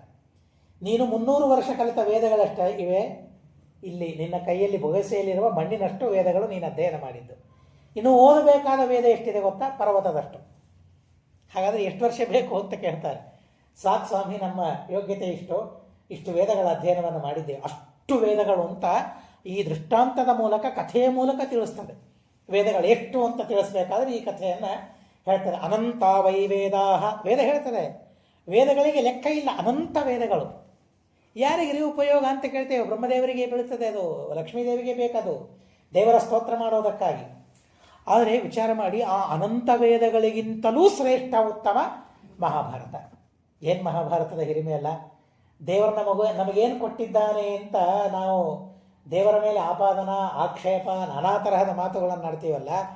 ದೇವರು ನಮಗೆ ಕೊಟ್ಟ ಮಹಾಭಾರತ, ದೇವರು ನಮಗೆ ಕೊಟ್ಟ ಭಾಗವತವನ್ನು, ಪುರಾಣಗಳನ್ನು, ವೇದಗಳನ್ನು ಒಂದ್ಸಲ ನಾವು ಸ್ಮರಣೆ ಮಾಡಿಕೊಂಡ್ರೆ, ಅವುಗಳ ಅಧ್ಯಯನಕ್ಕೆ ತೊಡಗಿದರೆ ಎಂಥ ಅಮೂಲ್ಯವಾದ ಮಾತುಗಳನ್ನು ನಮಗೆ ಕೊಟ್ಟಿದ್ದಾನೆ ಅಂತ ನಮಗನ್ನಿಸ್ತದೆ. ಇವತ್ತು ಹೊರಗಡೆಗೆ ನಾವು ನೋಡ್ತೇವೆ, ಒಂದು ಡೈಲಾಗ್ ಬರೀಲಿಕ್ಕೆ ಅಥವಾ ಒಂದು ಹಾಡು ಬರೀಲಿಕ್ಕೆ ಎಷ್ಟೆಷ್ಟು ಹಣ, ಲಕ್ಷ ಲಕ್ಷ ಹಣವನ್ನು ಖರ್ಚು ಮಾಡ್ತಾರೆ. ಏನೂ ಇರೋದಿಲ್ಲ ಅದರಲ್ಲಿ. ಆ ಡೈಲಾಗಲ್ಲಿ ಏನೂ ಇರೋದಿಲ್ಲ, ಆ ಹಾಡಲ್ಲಿ ಏನೂ ಇರೋದಿಲ್ಲ. ಆದರೆ ಕೊಟ್ಟದ್ದು ಮಾತ್ರ ಲಕ್ಷ, 5 ಲಕ್ಷ, 10 ಲಕ್ಷ. ಆ ರೈಟರಿಗೆ ಅನುಗುಣವಾಗಿ ಅವನ ಹೆಸರೆಷ್ಟಿದೆ, ಆ ಹೆಸರನ್ನು ನೋಡಿ ಅವನು ಏನು ಬರೆದಾನೆ ಗೊತ್ತಿಲ್ಲ, ಅರ್ಥವಾಗ್ತಾ ಇರೋದಿಲ್ಲ ಯಾರಿಗೂ. ಆದರೆ ವೇದವ್ಯಾಸ ದೇವರು ಬರೆದ ಗ್ರಂಥಗಳನ್ನು ಒಂದು ಬಾರಿ ನೋಡಿದರೆ ನಾವು ಎಷ್ಟು ಕೊಡಬೇಕು ವೇದವ್ಯಾಸ ದೇವರಿಗೆ? ನಾವು ಏನು ಕೊಡಲಿಕ್ಕಾಗ್ತದೆ ವೇದವ್ಯಾಸ ದೇವರಿಗೆ? ಹಾಗಾದರೆ ವೇದವ್ಯಾಸ ದೇವರು ನಮಗೇನು ಕೊಟ್ಟಿದ್ದಾರೆ? ಆ ಒಂದು ಸಾಲಿಗೆ ಒಂದೊಂದು 16 ಲಕ್ಷಗಳನ್ನು ನಾವು ಕೊಡ್ತೇವೆ ಅಂತಾದರೆ, ವೇದವ್ಯಾಸ ದೇವರು ನಮಗೆ ಕೊಟ್ಟ ಮಾತುಗಳನ್ನು ಒಂದು ಬಾರಿ ನಾವು ಎಂಥ ಅಪರೂಪವಾದ ಮಾತುಗಳಿವೆ, ಅದ್ಭುತವಾದ ಮಾತುಗಳಿವೆ. ಆ ವೇದವ್ಯಾಸರ ನಂತರ ಯಾರು ಕವಿಗಳು ಹುಟ್ಕೊಂಡ್ರಲ್ಲ, ಎಲ್ಲರಿಗೂ ಮೂಲ ಮಹಾಭಾರತ. ಅವನು ಏನೇ ಬರೀಲಿ, ಮಹಾಭಾರತ ಮೂಲ. ಅಂಥ ಮೂಲ ಗ್ರಂಥಗಳನ್ನು, ಅದ್ಭುತವಾದ ಮಾತುಗಳನ್ನು ನಮಗೆ ಹರಿವಂಶದಲ್ಲಿ, ಮಹಾಭಾರತದಲ್ಲಿ ಪರಮಾತ್ಮ ತಿಳಿಸಿಕೊಟ್ಟಿದ್ದಾನೆ. ಹಾಗಾದರೆ ಎಷ್ಟು ಸಂಪತ್ತು ಕೊಟ್ಟಿದ್ದಾನೆ ಅಂತ ಲೆಕ್ಕ ಮಾಡಲಿಕ್ಕೆ ಹೋದರೆ ಏನಾದರೂ ಅಂದಾಜು ಮಾಡಲಿಕ್ಕೆ ಆಗ್ತದ? ನಮಗೆ ದೇವರು ನಮಗೆ ಕೊಟ್ಟ ಸಂಪತ್ತು, ಆದರೂ ಒಂದು 10 ರೂಪಾಯಿ ಕಡಿಮೆ ಬಿದ್ದರೆ ದೇವರು ನೋಡಿದೆಯಾ ಎಷ್ಟು ವಂಚನೆ ಮಾಡಿದ, ಎಷ್ಟು ಮೋಸ ಮಾಡಿದ ನಮಗೆ ಅಂತ ನಾವು ಅಂದ್ಕೊಳ್ತೀವಲ್ಲ. ಒಂದು ದಿವಸ ಆಯುಷ್ಯ ಕೊಟ್ಟಿಲ್ಲ. ನಾಳಿಗೆ ಮದುವೆ ಇತ್ತು, ದಾಸರು ಹೇಳ್ತಾರಲ್ಲ, ನಾಳಿಗೆ ನನ್ನ ಮಗನ ಮುಂಜೀವಿ ಇದೆ ಅಂತ ಹೇಳಿದ್ರೆ ಯಮ ಕೇಳ್ತಾರ ನಮಗೆ? ಇಲ್ಲ. ಆದರೆ ಆ ಸಂದರ್ಭದಲ್ಲಿ ಏನಾದರೂ ಅನರ್ಥ ಆಯಿತು ಅಂದರೆ ಏನಂತೇವೆ? ಎಷ್ಟು ದೇವರ ನಿಂದೆಯನ್ನು ನಾವು ಮಾಡ್ತೇವೆ. ಆದರೆ ದೇವರು ನಮಗೆ ಕೊಟ್ಟದ್ದೆಷ್ಟು, ಅದನ್ನು ನಮ್ಮ ಒಂದೊಂದು ನಿಮಿಷ ಕರೋನಾ ಬಂದಾಗ ಎಲ್ಲರಿಗೂ ನಮಗೆ ಅರ್ಥವಾಗಿದೆ ಆ ಗಾಳಿಯ ಮಹಿಮೆ ಎಷ್ಟು ಅಂತ. ನಾವು ಆ ಗಾಳಿಗಾಗಿ ಎಷ್ಟು ಒದ್ದಾಡಿದ್ರು, ಎಷ್ಟು ಹಣವನ್ನು ಖರ್ಚು ಮಾಡಿದರು. ಅದನ್ನೇ ನಾವು ಏನು ಖರ್ಚು ಮಾಡ್ತಾ ಇದ್ದೇವೆ? ಈಗ ನಾವೆಲ್ಲ ನೀರನ್ನು ಕೊಂಡ್ಕೊಳ್ತಾ ಇದ್ದೇವೆ, ಗಾಳಿಯನ್ನು ಕೊಂಡ್ಕೊಳ್ತಾ ಇದ್ದೇವೆ. ಆ ಪ್ರಸಂಗವೂ ಬರ್ತದೆ ಇನ್ಮೇಲೆ. ಗಾಳಿಯನ್ನು ಕೊಂಡುಕೊಳ್ಳುವ ಪ್ರಸಂಗ ಎಲ್ಲರಿಗೂ ಬರ್ತದೆ. ಆದರೆ ಈಗೇನು ನಮಗೆ ಇನ್ನೂ ಆ ಪರಿಸ್ಥಿತಿ ಬಂದಿಲ್ಲ. ಆದರೆ ನೀರನ್ನಂತೂ ಕೊಂಡ್ಕೊಳ್ತಾ ಇದ್ದೇವೆ. ಆದರೆ ಒಂದು ಕಾಲದಲ್ಲಿ ನಮ್ಮ ಹಿಂದೆ ಯಾರಾದರೂ ಹಣ ಕೊಟ್ಟು ನೀರು ತಗೊಂಡದ್ದಿದೆಯಾ? ಹಿರಿಯರು ಇಲ್ಲ, ಏನೇನು ಇಲ್ಲ. ಎಂಥ ಅದ್ಭುತವಾದ ಹಣವೇ ಇದ್ದಿದ್ದಿಲ್ಲ ಯಾರ ಹತ್ರ. ಇವತ್ತು ಹಣ ಇಲ್ಲದ ಸಮಾಜವನ್ನು ನಿರ್ಮಾಣ ಮಾಡಲಿಕ್ಕೆ ಹೊರಟಿದ್ದಾರೆ ಅಂತ ನಾವಂತೆ. ಹಿಂದಕ್ಕೆ ಏನು ಹಣ ಇತ್ತು? ನಾವೇ ನಮ್ಮ ಕಣ್ಣಿಂದ ನೋಡಿದ್ದೇವೆ. ಮನೆಯಲ್ಲಿ ಇದ್ದ ಭತ್ತವನ್ನು ಕೊಡೋದು ಇನ್ನೊಬ್ಬರಿಗೆ, ಅವರು ತಂದ ಪಲ್ಯ ಕಾಯಿಗಳನ್ನು ತೆಗೆದುಕೊಳ್ಳೋದು, ವಿನಿಮಯ ಅಷ್ಟೇ. ಇದು ಹಣದಿಂದ ಕೊಳ್ಳೋದು, ಮಾರೋದು ಇದ್ದಿದ್ದೇ ಇಲ್ಲ ಬಹಳ. ಧಾನ್ಯ, ಅಕ್ಕಿಯನ್ನು ಬೆಳೆಸಿದರೆ ಅಕ್ಕಿಯನ್ನು ಅವರಿಗೆ ಕೊಡೋದು, ಪಲ್ಯಕಾಯಿ ನಾವು ತಗೊಂಡ್ಬಿಡೋದು ಅಷ್ಟೇ. ವಿನಿಮಯ, ಪರಸ್ಪರಂ ಭಾವ, ಎಂತಹ ಹಣದ ಸಂಬಂಧವೇ ಇಲ್ಲ. ಇರಲಿ. ಆದರೆ ಅಂಥ ಅದ್ಭುತವಾದ ಮಹಾಭಾರತವನ್ನು ಇದನ್ನು ನಮಗೆ ಕೊಟ್ಟಿದ್ದಾರೆ. ಹೀಗಾಗಿ ಅಲ್ಲಿ ಹೇಳ್ತಾರೆ, ವೇದಗಳ ಬಗ್ಗೆ ಹೇಳ್ತಾರೆ. ಬ್ರಹ್ಮದೇವರು ಹೇಳ್ತಾರೆ, ನಾನೆಲ್ಲಿಯಪ್ಪ ವೇದ ಧನ್ಯ ಆಶ್ಚರ್ಯ, ವೇದಗಳಿಲ್ಲ ಅಂದರೆ ನಂದೇನು ಕೆಲಸ? ಏನೂ ಇಲ್ಲ, ನನ್ನ ಕೆಲಸವೇ ಇಲ್ಲ ನನಗೆ. ಹೀಗಾಗಿ ವೇದಗಳು ದೊಡ್ಡದು ಅಂತ ಹೇಳ್ತಾರೆ. ವೇದಗಳ ಹತ್ರ ಹೋಗ್ತಾರೆ. ವೇದಗಳಿಗೆ ಕೇಳಿದಾಗ ವೇದಗಳಂತದೆ, ನಾನಲ್ಲ, ಯಜ್ಞಗಳು ದೊಡ್ಡದು ಅಂತ ಹೇಳ್ತಾರೆ. ಆಮೇಲೆ ಯಜ್ಞಗಳು ದೊಡ್ಡವು ಅಂತಾದಾಗ ಯಜ್ಞಗಳ ಹತ್ರ ಹೋದಾಗ ಯಜ್ಞ ಹೇಳ್ತಾರೆ, ಎಲ್ಲಿ ನಾನು ಯಜ್ಞಕೃತ ಯಜ್ವಾ ಯಜ್ಞಾಂಗ ಯಜ್ಞವಾಹನ ಯಜ್ಞಕೃತ್, ಆ ಭಗವಂತ ದೊಡ್ಡವನು ಅಂತ ಆ ಯಜ್ಞಗಳೆಲ್ಲ ಹೇಳ್ತವೆ. ಹೇಳಿದಾಗ ನಾನು ಇಲ್ಲಿಗೆ ಬಂದೆ, ಕೃಷ್ಣನ ಹತ್ರ ಜಿಗಿದು ಬಂದೆ ನಾನು. ಹೀಗೆ ಒಬ್ಬೊಬ್ಬರ ಹತ್ತಿರ ಹೋಗಿ ಹೋಗಿ ಹೋಗಿ ಅವರು ಯಾರೋ ಧನ್ಯ ಅಲ್ಲ, ಆಶ್ಚರ್ಯ ಅಲ್ಲ ಅಂತ ಅವರೇ ಹೇಳಿದ ಮೇಲೆ ನಾನು ಕೊನೆಗೆ ಇಲ್ಲಿ ಬಂದೆ. ಈ ದೃಷ್ಟಾಂತ ನೋಡಿ, ದೇವರ ಸರ್ವೋತ್ತಮತ್ವವನ್ನು ಕೂರ್ಮದಿಂದ ಮೊದಲು ಮಾಡಿಕೊಂಡು ನಾರದರು ತಿಳಿದಿದ್ರು. ಕೂರ್ಮ ದೊಡ್ಡದು, ಕೂರ್ಮ ಧನ್ಯ, ಕೂರ್ಮ ಆಶ್ಚರ್ಯ ಅಂತ ಅಲ್ಲಿಂದ ಪ್ರಾರಂಭವಾಯಿತು. ದೇವರ ತನಕ ಯಾರು ನಾನಲ್ಲ ನಾನಲ್ಲ ನಾನಲ್ಲ ಅಂತ ಹೇಳ್ಕೊತ ಬಂದರು. ಮೊದಲನೇ ದಿವಸವೋ ಎರಡನೇ ದಿವಸವೋ ನಾವು ತಿಳಿದಿವಲ್ಲ, ದೇವರಿಗೆ ಹೆಸರು ನ ಕೂರ್ಮಂತು ಧನ್ಯ ಆಶ್ಚರ್ಯ ನೀನು ಅನ್ನ ನಾನಲ್ಲ ಅಂತ ಅಂತು ಅದು. ಹೀಗೆ ಆ ಕೂರ್ಮ ಪ್ರಾರಂಭ ಮಾಡಿಕೊಂಡು ಯಜ್ಞದ ತನಕ ನಾನಲ್ಲ ನಾನಲ್ಲ. ಹಾಗಾದರೆ ಯಾರು ದೇವರು ಅಂತ ಅಂದ ಕೃಷ್ಣ ಅಂತ ಹೇಳಿದಾಗ ನಾನು ದುಡು ಅಂತ ಓಡ್ತಾ ಕೃಷ್ಣನ ಹತ್ತಿರ ಬಂದೆ. ಕೃಷ್ಣನಿಗೆ ನೀನು ಧನ್ಯ ನೀನು ಆಶ್ಚರ್ಯ ಅಂತ ಅಂದೆ. ಅಂದಾಗ ಸರಿ ನೀನೇನೋ ಹೇಳಿದಿ, ದೇವರು ಸರ್ವೋತ್ತಮ, ಹೌದು ಧನ್ಯ ಆಶ್ಚರ್ಯ ಅದಾಯಿತು. ದೇವರೇನೋ ಮಾತಾಡಿದ್ನಲ್ಲ, ದಕ್ಷಿಣಾಭಿಸ್ಸಾಕಂ ಅಂತನ್ನಲ್ಲ, ಅದೇನು ನನಗೆ ಗೊತ್ತಾಗಲಿಲ್ಲ ಅಂದಾಗ ಯಜ್ಞಕ್ಕಿಂತಲೂ ಕೂಡ ಆ ಯಜ್ಞದಲ್ಲಿ ಕೊಡುವ ದಕ್ಷಿಣ ಏನಿದೆಯಲ್ಲ ಅದು ದೊಡ್ಡದು. ಅದು ಯಾರು ಅಂತಂದರೆ ಲಕ್ಷ್ಮೀದೇವಿಯ ರೂಪ. ಅದು ಯಜ್ಞದಲ್ಲಿ ಕೊಡುವ ದಕ್ಷಿಣ ಏನಿದೆಯಲ್ಲ ಅದಕ್ಕೆ ಆ ಲಕ್ಷ್ಮೀದೇವಿ ಅಭಿಮಾನಿನಿ ಅಂತ. ದಕ್ಷೇ ಇನಃ, ಆ ಪರಮಾತ್ಮನ ತೊಡೆಯ ಮೇಲೆ ಕುಳಿತುಕೊಂಡವಳು. ಹೀಗಾಗಿ ಆ ಶ್ರೀಗಿಂತಲೂ ಕೂಡ ದಕ್ಷಿಣೆಯಲ್ಲಿ, ಆ ದಕ್ಷಿಣ ಲಕ್ಷ್ಮೀದೇವಿಯಲ್ಲಿ, ದಕ್ಷಿಣ ನಾಮಕಲಾದ ಲಕ್ಷ್ಮೀದೇವಿಯಲ್ಲಿ ಆಧಿಕ್ಯ ಇದೆ ಅಂತ ಅನ್ನೋದನ್ನು ತಿಳಿಸ್ತಾರೆ. ಇಲ್ಲಿ ಭಗವಂತನಿಗೆ ಅತಿ ಹತ್ತಿರ ಇದ್ದಾಳೆ ಅಂತ ಅನ್ನೋದಕ್ಕಾಗಿ ಆ ದಕ್ಷಿಣಾನೇ ನಾವು ಯಜ್ಞದಲ್ಲಿ ಕೊಡುವ ದಕ್ಷಿಣಕ್ಕೆ ಅಭಿಮಾನಿಯಾಗಿರ್ತಾಳೆ. ನೋಡಿ, ಯಜ್ಞ ಮಾಡಿದಾಗ ದಕ್ಷಿಣೆಯನ್ನು ಕೊಡುವಾಗ ನಾವು ಆ ಅನುಸಂಧಾನವನ್ನು ಮಾಡಿಬಿಟ್ರೆ ನಾವು ಕೊಡುವ ಈ ದಕ್ಷಿಣೆಗೆ ಲಕ್ಷ್ಮೀದೇವಿ ಅಭಿಮಾನಿಯಾಗಿದ್ದಾಳೆ ಅಂತ ತಿಳಿದರೆ ಅಂಥ ಅದ್ಭುತವಾದ ಪುಣ್ಯ ಬರ್ತದೆ. ಹೀಗಾಗಿ ಆ ದಕ್ಷಿಣಾದ ಸಹಿತವಾಗಿ ನಾನು ಉತ್ತಮ.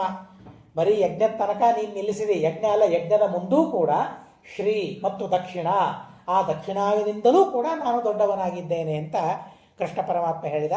ಹೌದು ಹೌದು, ಅದನ್ನು ನಾನು ಬಿಟ್ಟಿದ್ದೆ, ಈಗ ಸರಿಯಾದ ಸಮಾಧಾನವಾಯಿತು ಅಂತ ನಾನಂದೆ. ಹೀಗಾಗಿ ಇದರ ವಿಚಾರವನ್ನು ಅತ್ಯದ್ಭುತವಾದ ರೀತಿಯಲ್ಲಿ ಶ್ರೀಮದಾಚಾರ್ಯರು ತಾತ್ಪರ್ಯ ನಿರ್ಣಯ ಮುಂತಾದ ಗ್ರಂಥಗಳಲ್ಲಿ ತಿಳಿಸಿದ್ದಾರೆ. ಹೀಗಾಗಿ ಆ ಅತ್ಯದ್ಭುತವಾಗಿರತಕ್ಕಂತಹ ಭಗವಂತನ ಸರ್ವೋತ್ತಮತ್ವವನ್ನು ನಾರದರು ಬಂದು ಆ ಸಭೆಯಲ್ಲಿ ತಿಳಿಸ್ತಾರೆ. ಯನ್ಮಯಾಭಿಹಿತೋ ಹ್ಯೇಷಃ ತ್ವಮಾಶ್ಚರ್ಯಂ ಜನಾರ್ದನ ಧನ್ಯಶ್ಚಾಸೀತಿ ಭವತಾಂ ಮಧ್ಯಸ್ಥೋ ಹ್ಯತ್ರ ಪಾರ್ಥಿವ ಅಂತ ಹೇಳಿ ಅಲ್ಲಿ ಪರಮಾತ್ಮನ ಅತ್ಯದ್ಭುತವಾಗಿರತಕ್ಕಂತಹ ಸರ್ವೋತ್ತಮತ್ವವನ್ನು ಪ್ರತಿಪಾದನೆ ಮಾಡಿದ ಮೇಲೆ ಜನಮೇಜಯರು ಮತ್ತೆ ಹೇಳ್ತಾರೆ, ಭೂಯದೇವ ಮಹಾಬಾಹೋ ಕೃಷ್ಣಸ್ಯ ಜಗತಾಂ ಪತೇಃ ಮಾಹಾತ್ಮ್ಯಂ ಶ್ರೋತುಮಿಚ್ಛಾಮಿ ಪರಮಂ ದ್ವಿಜಸತ್ತಮ ನಹಿ ಮೇ ತೃಪ್ತಿರಸ್ತೀಹ ಶೃಣ್ವತಸ್ತಸ್ಯ ಧೀಮತಃ ಕರ್ಮಣಾಂ ಅನುಸಂಧಾನಂ ಪುರಾಣಸ್ಯ ಮಹಾತ್ಮನಃ. ಇನ್ನೂ ಕಥೆ ಕೇಳಬೇಕು ಅಂತ ನನಗೆ ಅಪೇಕ್ಷೆ ಇದೆ. ಜನಮೇಜಯರಂತಾರೆ, ವೈಶಂಪಾಯನರು ಹೇಳ್ತಾ ಇದ್ದಾರೆ ಕಥೆಗಳನ್ನು. ಭೂಯದೇವ ಮಹಾಬಾಹೋ ಕೃಷ್ಣಸ್ಯ ಜಗತಾಂ ಪತೇಃ, ಜಗತ್ಪತಿಯಾದ ಆ ಕೃಷ್ಣನ ಮಹಿಮೆಯನ್ನು ಮತ್ತಿಷ್ಟು ಕೇಳಬೇಕು ಅಂತ ನನಗೆ ಅಪೇಕ್ಷೆ. ಇಷ್ಟೆಲ್ಲ ಹೇಳಿದ್ದೀರಿ ನೀವು ನಿಜ, ಆದರೆ ಇನ್ನೂ ತೃಪ್ತಿ ಆಗ್ತಾ ಇಲ್ಲ. ಸಾಕು ಅಂತ ಅನಿಸ್ತಾ ಇಲ್ಲ. ತೃಪ್ತಿ ಅಂದರೆ ಸಾಕು ಅಂತ ಅನಿಸ್ಬೇಕು. ಸಾಕು ಅಂತ ಅನಿಸಿದರೆ ತೃಪ್ತನಾಗಿದ್ದಾನೆ ಅಂತ ಅರ್ಥ. ಹಣದಿಂದ ಹೇಗೆ ನಮಗೆ ತೃಪ್ತಿ ಆಗೋದಿಲ್ಲಲ್ಲ, ಹಾಗೆ ಮಹಾನುಭಾವರಿಗೆ ದೇವರ ಕಥೆಯಿಂದ ತೃಪ್ತಿ ಸಿಗೋದಿಲ್ಲ. ಹಣ ಬೇಡ ಅಂತಂತೀವಿ, ಎಷ್ಟು ಬಂದರೂ ಬೇಕು ಅಂತೆ ಅಂತೀವಿ ಹೊರತು ಬೇಡ ಅಂತ ಅನ್ನೋದಿಲ್ಲ. ಇದು ನಮ್ಮ ತೃಪ್ತಿಯ ವಿಷಯ. ಆದರೆ ದೇವತೆಗಳು ಮಹಾನುಭಾವರು, ಆ ಮಹಾನುಭಾವ ಜನಮೇಜರ ದೇವರ ಕಥೆಗಳನ್ನು ಕೇಳ್ತಾ ಇದ್ದೇನೆ, ನೀವು ಹೇಳ್ತಾ ಇದ್ದೀರಿ, ನನಗೆ ತೃಪ್ತಿ ಆಗ್ತಾ ಇಲ್ಲ. ಕರ್ಮಣಾಮನುಸಂಧಾನಂ ಪುರಾಣಸ್ಯ ಮಹಾತ್ಮನಃ, ಮಹಾತ್ಮನಾದ ಆ ಪರಮಾತ್ಮನ ಕರ್ಮಗಳನ್ನು ಮತ್ತೆ ನೀವು ಉಪದೇಶ ಮಾಡಬೇಕು ಅಂತಂದಾಗ ವೈಶಂಪಾಯನರು ಹೇಳ್ತಾರೆ, ನಾಂತಶಕ್ಯ ಪ್ರಭಾವಸ್ಯ ವಕ್ತುಂ ವರ್ಷತೈರಪಿ.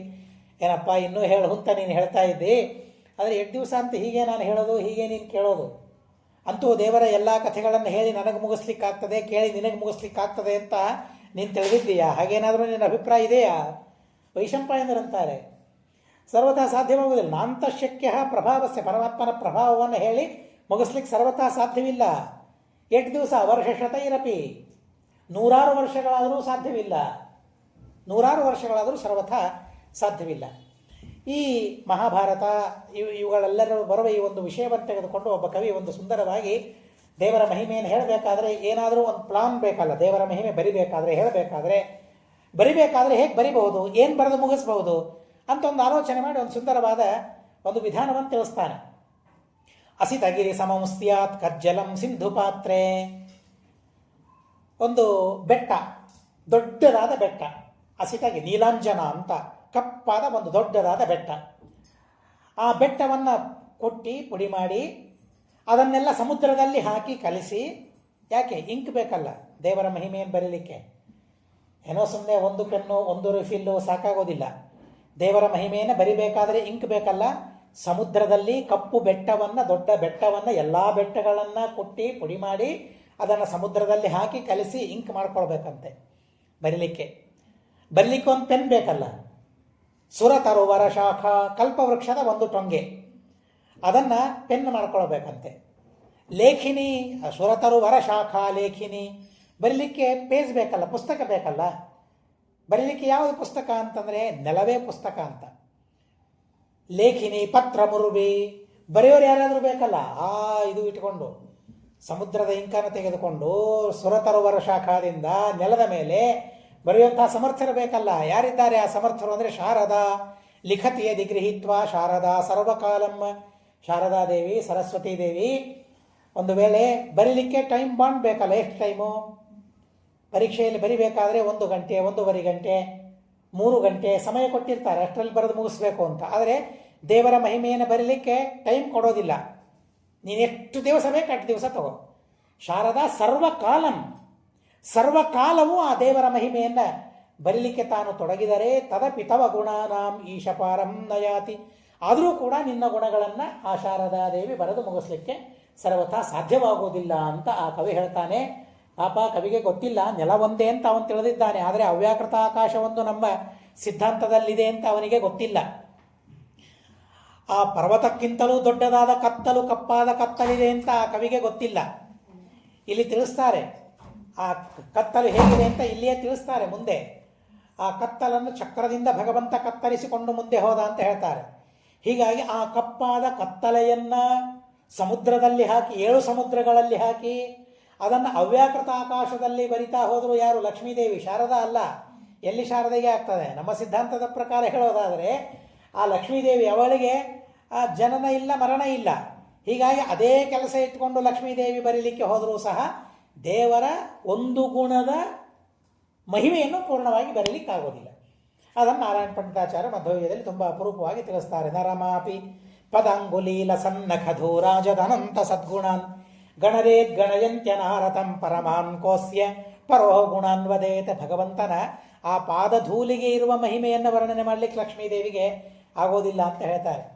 ಇನ್ನು ವೈಶಂಪಾಯನರು ಹೇಳ್ತಾರೆ, ನನಗೆಲ್ಲಿ ಆಗ್ತದಪ್ಪ ಪೂರ್ಣ ಹೇಳಲಿಕ್ಕೆ, ನಿನಗೆಲ್ಲಿ ಕೇಳಲಿಕ್ಕೆ ಆಗ್ತದೆ? ಆ ತರಹದ ಭ್ರಮೆ ನಮಗೆ ಬರೋದು ಬೇಡ. ಯಾಕೆಂದರೆ ನಿನಗೆ ತೃಪ್ತಿ ಆಗ್ತಾ ಇಲ್ಲ, ನಿಜ, ದೇವರ ಮಹಿಮೆ ಇನ್ನಿಷ್ಟು ಕೇಳಬೇಕು ಅಂತ ಅನಿಸ್ತಾ ಇದೆ. ಆದರೆ ಮಧ್ಯದಲ್ಲಿ ಆ ಒಂದು ಭಾವನೆ ನಮ್ಮಲ್ಲಿ ಬರೋದು ಬೇಡ. ದೇವರ ಮಹಿಮೆಯನ್ನು ನಾನು ಪೂರ್ಣ ಕೇಳಿ ಮುಗಿಸ್ತೇನೆ,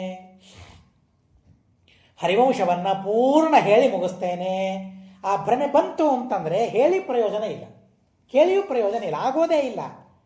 9 ದಿವಸ 9 ಕಥೆಗಳನ್ನು ಹೇಳೋದಷ್ಟೇ ಹೊರತು 9 ದಿವಸದಲ್ಲಿ ಇಡೀ ಹರಿವಂಶವನ್ನೇನು ಕೇಳಲಿಕ್ಕಾಗ್ತದೆ, ಏನು ಹೇಳಲಿಕ್ಕಾಗ್ತದೆ? ನೀವೇ ನೋಡ್ತಾ ಇದ್ದೀರಿ ಪುಸ್ತಕ ಹೇಗಿದೆ ಅಂತ. ಆಚಾರ್ಯ ಪೂರ್ಣ ಹೇಳಿದ್ದಾರಾ ಅಂತ ಸಂದೇಹ ಬರ್ಬೋದು. ಹೇಳಿಲ್ಲ, ಆಗೋದಿಲ್ಲ. ವಿಷಯಾನುಕ್ರಮಣಿಕಾವನ್ನು ಹೇಳಲಿಕ್ಕಾಗೋದಿಲ್ಲ, ಅಷ್ಟು ವಿಚಿತ್ರ. ಮತ್ತು ಜೊತೆಗೆ ಅಷ್ಟು ಬುದ್ಧಿಯೂ ಇಲ್ಲ. ಎಲ್ಲಿ ಆಗ್ತದೆ? ಹರಿವಂಶದಂಥ ಅತ್ಯದ್ಭುತವಾದ ಗ್ರಂಥವನ್ನು ಮಹಾಭಾರತದ ಬಗ್ಗೆ ಒಂದು ಮಾತು ಹೇಳ್ತಾರೆ. ಅಲ್ಲಿ ಯಾರಿಗೆ ಅರ್ಥ ಆಗ್ತದೆ ಮಹಾಭಾರತ? ನಾವೇನೋ ನಾನು ಪೂರ್ಣ ಹೇಳಿದೆ ಅಂತ ನಮಗೆ ಅನಿಸಿಬಿಟ್ರೆ ಅದಕ್ಕಿಂತ ಅಜ್ಞಾನ ದೊಡ್ಡದಿಲ್ಲ, ಭ್ರಮೆ ದೊಡ್ಡದಿಲ್ಲ. ಮಹಾಭಾರತ ಯಾರಿಗೆ ಅರ್ಥವಾಗ್ತದೆ ಅಂತಂದರೆ ಸ್ವಯಂ ವ್ಯಾಸೋ ಹಿ ತದ್ವೇದ. ಮಹಾಭಾರತದ ಜ್ಞಾನ ಪೂರ್ಣ ಯಾರಿಗೆ ಅಂದರೆ ವೇದವ್ಯಾಸ ದೇವರಿಗೆ ಅಂತ ಅಂತಾರೆ. ಅದೇನದು ವಿಚಿತ್ರ? ಯಾಕೆ ಬರಿಬೇಕು? ತಮಗೆ ಅರ್ಥವಾಗೋ ಹಾಗೆ. ನಮಗೆ ಬೇಕು ಮಹಾಭಾರತ, ಅವರಿಗೆ ಅರ್ಥವಾಗೋ ಹಾಗೆ ಬರ್ಕೊಂಡ್ರೆ ಹೇಗೆ ಅಂತ ನಮಗನ್ನಿಸ್ತದೆ.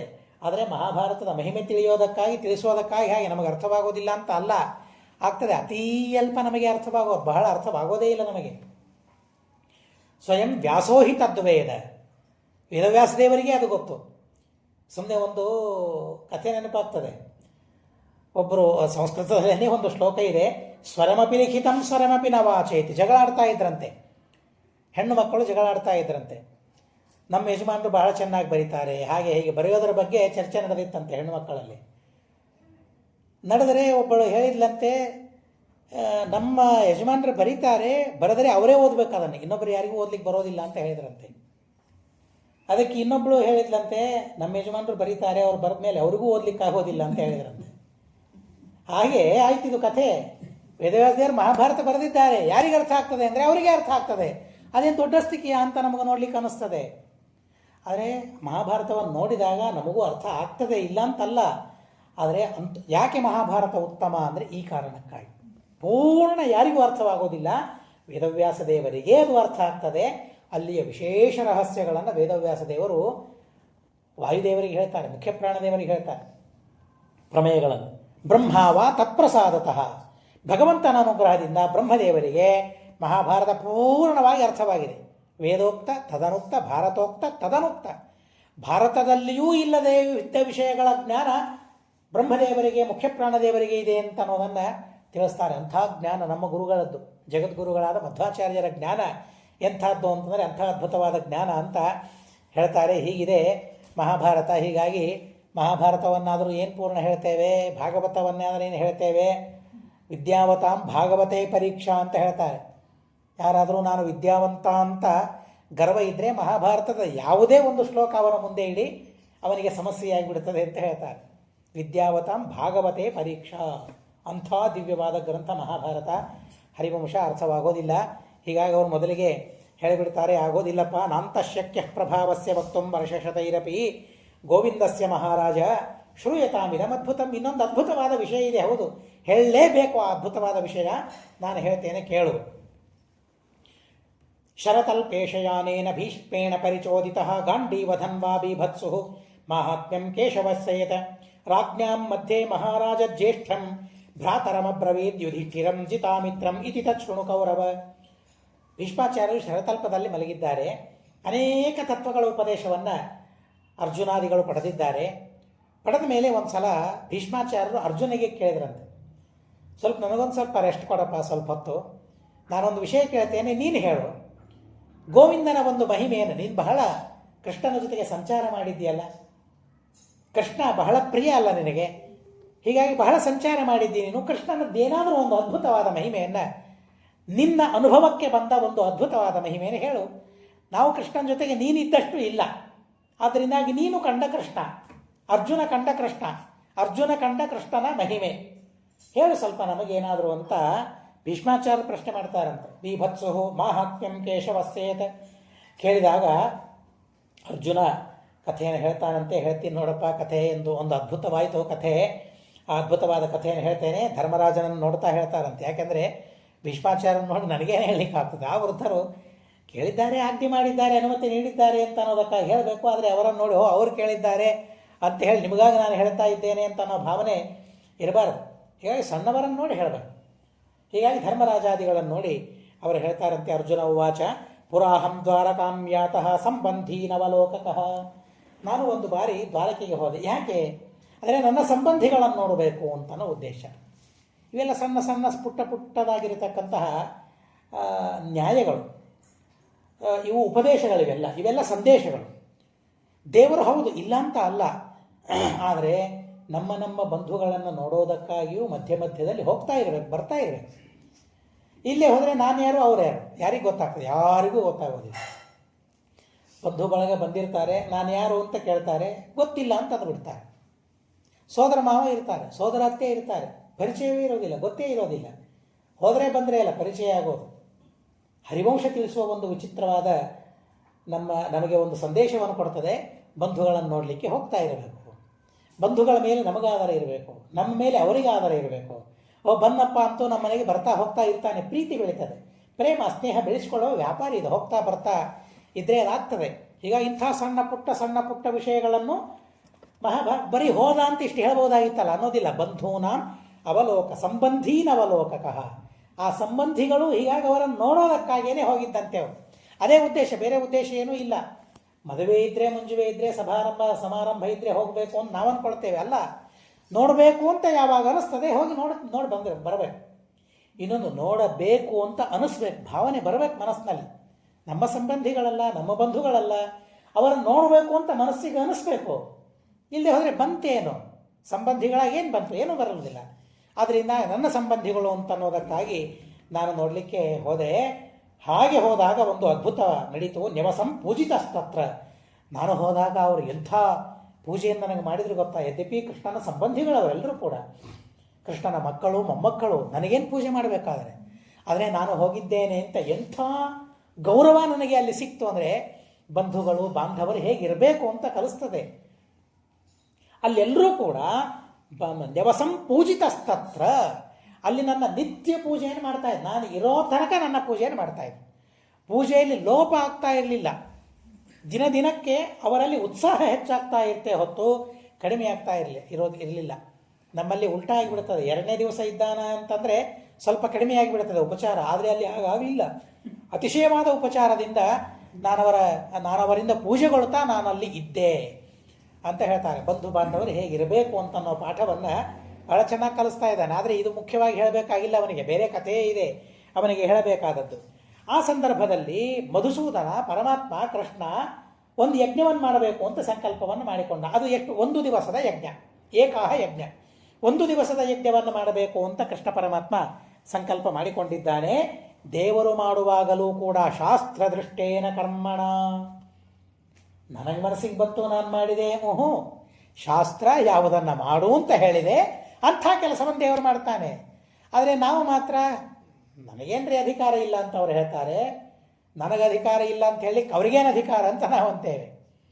ಆದರೆ ಹರಿವಂಶ ತಿಳಿಸ್ತದೆ, ಶಾಸ್ತ್ರದೃಷ್ಟೇನ ಕರ್ಮಣ. ಶಾಸ್ತ್ರ ಯಾರಿಗೆ ಯಾವ ಕೆಲಸ ಮಾಡಲಿಕ್ಕೆ ಹೇಳಿದೆ ಆ ಕೆಲಸವನ್ನು ಅವ್ರಿಗೆ ಮಾಡಬೇಕಷ್ಟೇ. ಅದರ ಬಗ್ಗೆ ಬಹಳ ಚರ್ಚೆ ಮಾಡಲಿಕ್ಕೆ ಹೋಗಬಾರ್ದು. ನನಗೆ ಯಾಕೆ ಅಧಿಕಾರ ಇದೆ, ನನಗೆ ಯಾಕೆ ಅಧಿಕಾರ ಇಲ್ಲ, ಬಹಳ ಚರ್ಚೆ ಅನವಸರ. ನನಗೆ ವಿಹಿತವಾದ ಕರ್ಮಗಳು 100 ಇವೆ, ಅವುಗಳನ್ನು ಮಾಡಲಿಕ್ಕೆ ನನಗಾಗೋದಿಲ್ಲ. ಇನ್ನು ಉಳಿದದ್ದನ್ನು ನಾನು ಯಾಕೆ ಮಾಡಬೇಕು? ಮಾಡೋ ಅವಶ್ಯಕತೆ ಇಲ್ಲ. ಸ್ವಧರ್ಮೇ ನಿಧನಂ ಶ್ರೇಯ ಪರಧರ್ಮೋ ಭಯಾವಹ. ಇನ್ನೊಬ್ಬರಿಗೆ ವಿಧಾನ ಮಾಡಿದ ಧರ್ಮದಿಂದ ನಮಗೆ ಭಯವೇ ಹೊರತು, ಅದರಿಂದ ಅನರ್ಥವೇ ಹೊರತು ನಮಗೆ ಒಳ್ಳೆಯದಾಗೋದಿಲ್ಲ. ಅದರಿಂದ ನಮಗೆ ವಿಹಿತವಾದ ಧರ್ಮಗಳು ಸಾಕಷ್ಟಿವೆ, ಆದ್ದರಿಂದ ಅವುಗಳನ್ನು ಮಾಡಬೇಕು. ಶಾಸ್ತ್ರದೃಷ್ಟವಾದ ಕರ್ಮಗಳನ್ನು ಕೃಷ್ಣ ಪರಮಾತ್ಮ ಮಾಡ್ತಾ ಇದ್ದಾನೆ. ತಥೋ ದೀಕ್ಷಿತ ಮಾಸೀನಂ ಅಭಿಗಮ್ಯ ದ್ವಿಜೋತ್ತಮ. ದೇವರು ದೀಕ್ಷಿತನಾದ ಮೇಲೆ ಆ ಸ್ಥಾನದಿಂದ ಆಚೆ ಈಚೆ ಹೋಗಬಾರ್ದು. ಎಲ್ಲಿ ಯಜ್ಞ ಮಾಡೋದಕ್ಕೆ ಕುಳಿತಿದ್ದಾನೆ ಅಲ್ಲಿಯೇನೇ ಇರಬೇಕು. ಚಾತುರ್ಮಾಸ್ಯಕ್ಕೆ ಕುಳಿತುಕೊಳ್ತಾರಲ್ಲ, ಪರ್ಯಾಯಕ್ಕೆ ಕುಳಿತುಕೊಳ್ತಾರಲ್ಲ, 2 ವರ್ಷ ಎಲ್ಲಿಯೂ ಹೋಗೋದಿಲ್ಲಲ್ಲ, ಹಾಗೆ ಯಜ್ಞ ದೀಕ್ಷಿತನಾದಾಗ ಆ ಪ್ರದೇಶವನ್ನು ಬಿಟ್ಟು ಆಚೆ ಹೋಗಬಾರ್ದು. ಅದು ದೀಕ್ಷೆ. ಮಾತನಾಡಬಾರದು. ಯಜ್ಞಯಾಗಾದಿಗಳನ್ನು ಮಾಡಬೇಕಾದ್ರೆ ಒಂದು ಮಾತು ಬರ್ತದೆ, ವಾಗ್ಯಮೀ ಭವೇತ್. ಒಂದು ಮಾತು ಬರ್ತದೆ, ಪುರೋಹಿತರಂತಾರೆ. ಅದರ ವಿವರಣೆ ಕೊಡೋದಿಲ್ಲ, ಯಾಕೆಂದರೆ ವಿವರಣೆ ಕೊಡ್ತಾ ಹೋದರೆ ಯಜ್ಞ ಮುಗಿಯೋದಿಲ್ಲ. ಆದರೆ ಯಜ್ಞ ಮಾಡುವ ಮೊದಲು ಯಜಮಾನನ ಕರ್ತವ್ಯ. ನಾನು ಹೇಗೆ ಇದನ್ನು ಮಾಡಬೇಕು ಅಂತ ತಿಳಿದುಕೊಳ್ಳಬೇಕಾದದ್ದು ಯಜಮಾನನ ಕರ್ತವ್ಯ. ಆದರೆ ಆವಾಗಲೂ ಸಮಯ ಇರೋದಿಲ್ಲ. ಯಾವ ಯಜ್ಞ ಮಾಡ್ತಾ ಇದ್ದೇವೆ ಅದರ ಮೊದಲು ಅದರ ಬಗ್ಗೆ ತಿಳಿಯುವ ಪುರುಸೊತ್ತು ನಮಗೆ ಇರೋದಿಲ್ಲ. ಯಜ್ಞ ಮಾಡುವಾಗಂತೂ ಹೊತ್ತೇ ಇರೋದಿಲ್ಲ ನಮಗೆ. 12-12:30 ಗಂಟೆಗೆ ಊಟ ಆಗಬೇಕು ಎಲ್ಲರದ್ದು. ಹೀಗಾಗಿ ಅವಾಗ ಹೊತ್ತಿರೋದಿಲ್ಲ. ಮಾಡಿದ ಮೇಲೆ ಸಂಬಂಧವೇ ಇರೋದಿಲ್ಲ. ಸಂಬಂಧ ಕಳೆದು ಹೋಗ್ಬಿಡ್ತು ನಮಗೆ. ಆ ಕರ್ಮಕ್ಕೂ ನಮಗೆ ಮಾಡುವಷ್ಟು ಹೊತ್ತು ಮಾತ್ರ ಸಂಬಂಧ. ಅದು ಮುಗಿದ ಮೇಲೆ ನಾನೇನು ಮಾಡಿದೆ ಅದರ ಹೆಸರೇ ನೆನಪಿರೋದಿಲ್ಲ ನನಗೆ. ನಾನು ಶ್ರಾದ್ದ ಮಾಡಿದ್ನೋ, ಪೋಮಾನ ಹೋಮ ಮಾಡಿದ್ನೋ, ಏನು ಮಾಡಿದೆ ನನಗೆ ಗೊತ್ತಿರೋದಿಲ್ಲ. ಅಂಥ ಪರಿಸ್ಥಿತಿ ಕೆಲವರದ್ದು ಇರ್ತದೆ. ಹೀಗಾಗಿ ಆದರೆ ದೇವರು ಹೇಳ್ತಾನೆ ಹಾಗೆಲ್ಲ ಕರ್ಮಗಳನ್ನು ಮಾಡಬಾರದು ಅಂತ ಅಂತಾನೆ. ಯಜ್ಞ ಒಂದು ಸಂದರ್ಭ ಇರ್ತದೆ, ಆ ಆಹುತಿ ಹಾಕೋ ಮೊದಲಿಗೆ ಮಾತಾಡಬಾರದು ಅಂದರೆ ಆಡಬಾರ್ದು, ಮುಗಿದೋಯ್ತು. ಯಾಕೆಂದರೆ ಅಲ್ಲಿ ಇಂದ್ರಾದಿ ದೇವತೆಗಳು ಸ್ವಯಂ ಪರಮಾತ್ಮ ಆಹುತಿ ಸ್ವೀಕಾರ ಮಾಡೋದಕ್ಕೆ ಅಗ್ನಿಸ್ ಬರ್ತಾನೆ. ಅಲ್ಲಿ ಆ ಆಹುತಿಯನ್ನು ದೇವರಿಗೆ ತಲುಪಬೇಕು. ಆಹುತಿ ಅದು ಮಾತಾಡ್ತಾ ಆಹುತಿ ಹಾಕಿದರೆ ದೇವರು ಒಪ್ತಾನ? ಯಾರದೋ ಜೊತೆಗೆ ಮಾತಾಡ್ತಾ ಬಂದ ಅತಿಥಿಗಳಿಗೆ ಬಡಿಸಿದರೆ ಸ್ವೀಕಾರ ಮಾಡ್ತಾರಾ? ಅವರು ಎದ್ದೋಗ್ಬಿಡ್ತಾರೆ, ಕೂಡೋದೇ ಇಲ್ಲ, ಅವಮಾನ ಅಂತಂತಾರೆ. ಅಥವಾ ಕೂತರು ಆಮೇಲೆ ಅಂತಾರೆ, ಏನ್ರಿ ಅವನು ತಿಳುವಳಿಕೆ ಇಲ್ವಾ ಅವನಿಗೆ? ಮನೆಗೆ ಕರೆದಿದ್ದಾನೆ ಅತಿಥಿ, ಊಟಕ್ಕೆ ಹೋಗಿದ್ದೇನೆ, ಯಾರ್ದೋ ಜೊತೆಗೆ ಮಾತಾಡ್ತಾನೆ, ನನಗೆ ಹಾಕ್ತಾನೆ. ಆದರೆ ದೇವತೆಗಳಲ್ಲಿರ್ತಾರೆ, ದೇವತೆಗಳ ಆಹುತಿ ಸ್ವೀಕಾರ ಪೂಜೆ ಸ್ವೀಕಾರ ಮಾಡ್ತಾ ಇರ್ತಾರೆ. ಪುಣ್ಯವಾಚನ ಇಷ್ಟು ಆಶ್ಚರ್ಯ ಆಗ್ತದೆ ನಮಗೆ, ಬಹಳ ಆಶ್ಚರ್ಯವಾಗ್ತದೆ. ಪುಣ್ಯವಾಚನದಲ್ಲಿ ಎಲ್ಲ ದೇವತೆಗಳಿಗೆ ಆರಾಧನೆ ಮಾಡಬೇಕು. ಎಲ್ಲ ದೇವತೆಗಳ ಆರಾಧನೆ ಮಾಡಬೇಕಿದ್ರೆ ಏನು ಮಾಡ್ತೀವಿ ಗೊತ್ತಾ? ಅಲ್ಲಿ ಬರೀ ನೀರು ಬಿಡ್ತೇವೆ ಅಷ್ಟೇ, ಬರೀ ನೀರು ಅಷ್ಟೇ. ಸುಮಾರು 30-40 ದೇವತೆಗಳ ಸಂತೋಷವನ್ನು ಪಡಿಸ್ತೇವೆ, ಬರೀ ನೀರು ಬಿಡ್ತಾ ಹೋಗ್ತೇವೆ ಪುಣ್ಯವಾಚನದಲ್ಲಿ. ನೆನಪಿದೆಯಲ್ಲ? ಅರುಂಧತಿ ಪುರೋಗಾಹ ಏಕಪತ್ನ್ಯ ಪ್ರಿಯಂತಾಂ ವಶಿಷ್ಠ ಪುರೋಗಾಹ ಋಷಿಗಣ ಪ್ರಿಯಂತಾಂ ಅಂತ ಹೇಳಿ ಆ ಋಷಿಗಳೆಲ್ಲ ಪ್ರೀತರಾಗಲಿ ಅಂತ ನಾವೇನು ಕೊಡ್ತೇವೆ ಅವರಿಗೆ? ನೀರು. ನಮ್ಮ ಹೊಲಸು ಕೈಯಲ್ಲಿ ನೀರು ಹಾಕಿಕೊಂಡು ಆ ನೀರನ್ನು ಹೊಲಸು ಪಾತ್ರೆಯಲ್ಲಿ ಬಿಟ್ಟರೆ ಸ್ವೀಕಾರ ಮಾಡ್ತಾರೆ ದೇವತೆಗಳು. ಯಾವಾಗ ಭಕ್ತಿ ಇದ್ದರೆ ಒಳಗಡೆಗೆ. ನಾವೆಷ್ಟು ಮೃತ್ತಿಕೆ ಹಚ್ಚಿಕೊಂಡ್ರೂ ನಮ್ಮ ಕೈ ಶುದ್ಧವಾಗೋದಿಲ್ಲ.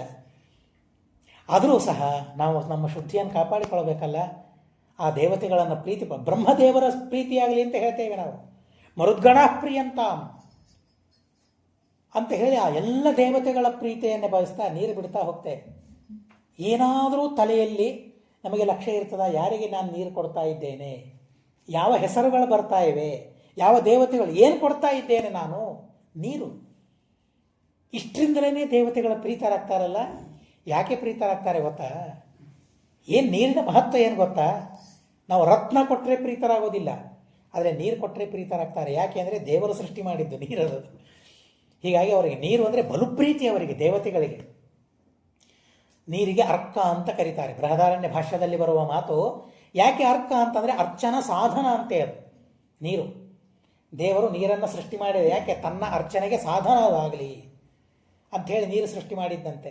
ಹೀಗಾಗಿ ಆ ನೀರನ್ನು ಕೊಡ್ತಾ ಇದ್ದರೆ ಅಲ್ಪ ಸ್ವಲ್ಪ ಭಕ್ತಿ ನಮಗೇನಾದರೂ ಇದ್ದರೆ ನಿಜವಾಗಿ ದೇವತೆಗಳು ಪ್ರೀತರಾಗ್ತಾರೆ. ಇಲ್ಲೇ ಹೋದರೆ ಎಲ್ಲಿ ಪ್ರೀತಿ ಏನಾಗ್ತದೆ? ಏನೂ ಆಗೋದಿಲ್ಲ. ಆ ತರಹದ ವಿಚಿತ್ರವಾದ ಆರಾಧನೆ. ಈಗ ಕೃಷ್ಣ ಪರಮಾತ್ಮ ಅದನ್ನು ಮಾಡ್ತಾ ಇದ್ದಾನೆ, ಯಜ್ಞವನ್ನು ಮಾಡ್ತಾ ಇದ್ದಾನೆ, ದೀಕ್ಷಿತನಾಗಿದ್ದಾನೆ. ಕೃಷ್ಣನು ಯಾರ ಜೊತೆಗೂ ಆ ಸ್ಥಾನವನ್ನು ಬಿಟ್ಟು ಹೊರಡೋದಿಲ್ಲ, ಮಾತಾಡೋದಿಲ್ಲ ಯಾರ ಜೊತೆಗೂ. ಆದರೆ ಅಂಥ ಸಂದರ್ಭದಲ್ಲಿ ಒಬ್ಬ ಬ್ರಾಹ್ಮಣ ಬರ್ತಾನೆ, ದ್ವಿಜೋತ್ತಮ ಕೃಷ್ಣಂ ವಿಜ್ಞಾಪಯಾಮಾಸ. ಕೃಷ್ಣನ ಹತ್ರ ಬರ್ತಾರೆ. ತ್ರಾಹಿ ತ್ರಾಹೀತಿ ಚಾಬ್ರವಿದ್, ಕೃಷ್ಣ ತ್ರಾಹಿ ತ್ರಾಹಿ ಅಂತ ಬ್ರಾಹ್ಮಣ ಬರ್ತಾನೆ. ನಾನು ಮೌನ ವ್ರತದಲ್ಲಿದ್ದೇನೆ ಅನ್ನಲಿಲ್ಲ ದೇವರು. ಯಾಕೆಂದರೆ ಪ್ರಸಂಗವನ್ನು ನೋಡ್ಕೊಳ್ಬೇಕು. ನಾನು ದೀಕ್ಷಿತನಾಗಿದ್ದೇನೆ, ನಾನು ಮಾತನಾಡೋದಿಲ್ಲ ಅಲ್ಲ. ಒಬ್ಬ ಬ್ರಾಹ್ಮಣ ಸಂರಕ್ಷಣೆ ಮಾಡು ಅಂತ ಬಂದಾಗ ಮಾತಿನಿಂದ ಅವನ ಪೂಜೆಯನ್ನು ಮಾಡಬೇಕು ಅಂತ ಹೇಳ್ತಾರೆ. ಗೃಹಸ್ಥರು ನಾವು ಊಟಕ್ಕೆ ಕೂತಿರ್ತೀವಲ್ಲ, ಗೃಹಸ್ಥರಿಗೆ ಮೌನ ಅವಶ್ಯ ಅಲ್ಲ ಅಂತ ಒಂದು ಸ್ಮೃತಿ ಹೇಳ್ತದೆ. ಸಾಕಿಷ್ಟು ನಮಗೆ ಸಿಕ್ಕರೆ ಗೃಹಸ್ಥರಿಗೆ ಮೌನ ಅವಶ್ಯಕತೆ ಇಲ್ಲ ಊಟಕ್ಕೆ ಕೂತಾಗ. ಹಾಗಾದರೆ ನಾವು ಅದನ್ನೇ ಮಾಡ್ತಾ ಇದ್ದೀವಲ್ಲ ಅಂತ ನಮಗನಿಸ್ತದೆ. ಆದರೆ ಯಾಕೆ ಅದರ ರಹಸ್ಯವನ್ನು ತಿಳಿಬೇಕು. ನಾವಶ್ಯಂ ಭೋಜನವೇ ಮೌನಂ ಗೃಹಸ್ಥಾಶ್ರಮವಾಸಿನಾಂ ವಾಚೋಪಚಾರ ಕರ್ತವ್ಯ ಭೋಜನೆ ಭುಂಜತಾ ಸಹ. ನಮ್ಮ ಜೊತೆಗೆ ಯಾರು ಊಟಕ್ಕೆ ಕೂತಿರ್ತಾರಲ್ಲ ಅವರಿಗೆ ವಾಚಾ ಉಪಚಾರವನ್ನು ಮಾಡಬೇಕಂತೆ, ಮಾತಿನಿಂದ ಗೌರವವನ್ನು ಸಲ್ಲಿಸೋದು. ಇದು ಈ ಪದಾರ್ಥ ನಮ್ಮ ಮನೆಯವರು ಬಹಳ ಚೆನ್ನಾಗಿ ಮಾಡ್ತಾರೆ, ಚೆನ್ನಾಗಿ ಮಾಡಿದ್ದಾರೆ, ಇದು ರುಚಿ ಇರ್ತದೆ, ಇದು ಇನ್ನೊಂದು ಸ್ವಲ್ಪ ಹಾಕಿಸ್ಕೊಳ್ಳಿ, ಇನ್ನೊಂದು ಸ್ವಲ್ಪ ತಿನ್ನಿ, ಇಷ್ಟೇ. ಅವರೊಂದು ಪರಮಾಣುವಿನಷ್ಟು ತಿಂದರೂ ಸಾಕು, ಇದನ್ನು ಇಷ್ಟೇ ತೆಗೆದುಕೊಳ್ಳಿ. ವಾಚೋಪಚಾರ ಕರ್ತವ್ಯ. ನಮ್ಮ ಜೊತೆಗೆ ಊಟ ಮಾಡಲಿಕ್ಕೆ ಯಾರು ಕುಳಿತಿದ್ದಾರಲ್ಲ ಅವರ ಜೊತೆ ಉಪಚಾರ ಮಾಡೋದಕ್ಕಾಗಿ ಮಾತಾಡಬೇಕಂತೆ, ಹೊರತು ಹಾಳು ಹರಟೆ ಹೊಡೆಯೋದಕ್ಕಾಗಲ್ಲ ಮೌನ ಬಿಡೋದು ಅಂತ ಅಂದರೆ. ಹಾಗೆ ಯಜ್ಞಕ್ಕೆ ಕೊಡ್ತಿದ್ದಾನೆ, ಬ್ರಾಹ್ಮಣ ಬರ್ತಾನೆ, ತ್ರಾಹಿ ತ್ರಾಹಿ ಅಂತ ಕೇಳ್ತಾನೆ. ಬ್ರಾಹ್ಮಣ ಹೇಳ್ತಾನೆ, ಎಂಥ ಸುಂದರವಾದ ಮಾತುಗಳಿವೆ. ಬ್ರಾಹ್ಮಣ ಹೇಳೋದು, ರಕ್ಷಾಧಿಕಾರೋ ಭವತಃ ಪರಿತ್ರಾಯ ಸ್ವಮಾಂ ವಿಭೋ. ನಮ್ಮನ್ನು ರಕ್ಷಣೆ ಮಾಡುವ ಅಧಿಕಾರ ನಿಮ್ಮದು. ರಾಜನ ಹತ್ರ ಹೋಗಿ ಈ ತರಹದ ಅಧಿಕಾರದಿಂದ ಪ್ರಜೆಗಳು ಮಾತಾಡಬೇಕು. ಆದರೆ ಕೃಷ್ಣ ಅಂದರೆ ಎಂಥ ಅಧಿಕಾರ ಬ್ರಾಹ್ಮಣರಿಗಿತ್ತು ನೋಡಿ.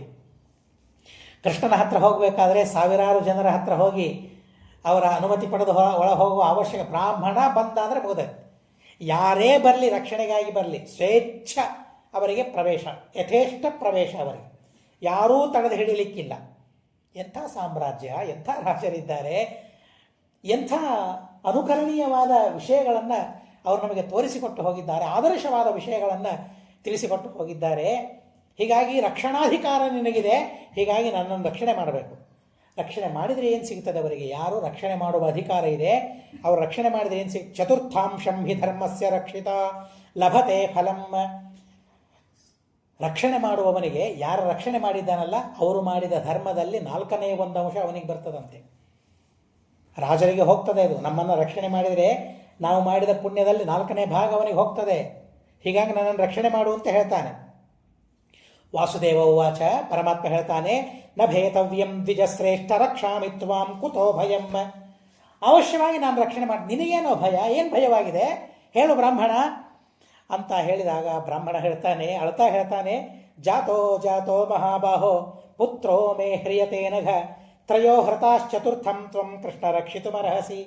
3 ಜನ ಮಕ್ಕಳಾಗಿದ್ದಾರೆ. ಹುಟ್ಟಿದ ಎಲ್ಲ ಮಕ್ಕಳನ್ನು ಯಾವುದೋ ರಾಕ್ಷಸ ಅಪಹರಣ ಮಾಡ್ಕೊಂಡು ಹೋಗ್ತಾ ಇದ್ದಾನೆ. ಮಗನೇ ಕಾಣಿಸ್ತಾ ಇಲ್ಲ. ಹುಟ್ಟಿದ ಕೂಡಲೇ ಮಾಯವಾಗ್ತಾ ಇದೆ, ಮಾಯವಾಗ್ತಾ ಇದೆ ಮಗು. ಈಗ 4ನೇ ಮಗು ಗರ್ಭಿಣಿ, ನನ್ನ ಹೆಂಡತಿ, ರಕ್ಷಣೆ ಮಾಡೋದಕ್ಕಾಗಿ ಬಾರೋ ಸ್ವಾಮಿ. ಕೃಷ್ಣನ ಕರೀತಾನೆ. ಏನು ಅಧಿಕಾರ ಅಲ್ಲ ಬ್ರಾಹ್ಮಣರಿಗೆ. ದೇವರು ಇನ್ಯಾರ ಹತ್ರ ಹೋಗಬೇಕು? ನಾವು ದೇವರ ಹತ್ರ ಬಿಟ್ಟರೆ, ಬೇಡಿದರೆ ಎನ್ನ ಒಡೆಯನ ಬೇಡುವೆ, ಒಡೆಯಗೆ ಒಡಲನ್ನು ತೋರುವೆ, ಎನ್ನ ಬಡತನ ಭಿನ್ನಹ ಮಾಡುವೆ. ದಾಸರು ಕೇಳ್ತಾರಲ್ಲ, ಆ ಅಧಿಕಾರ ನಮಗೆ ಬರಬೇಕಾದ್ರೆ ಭಕ್ತಿ ಮಾಡ್ತಾ ಇರಬೇಕು ನಾವು.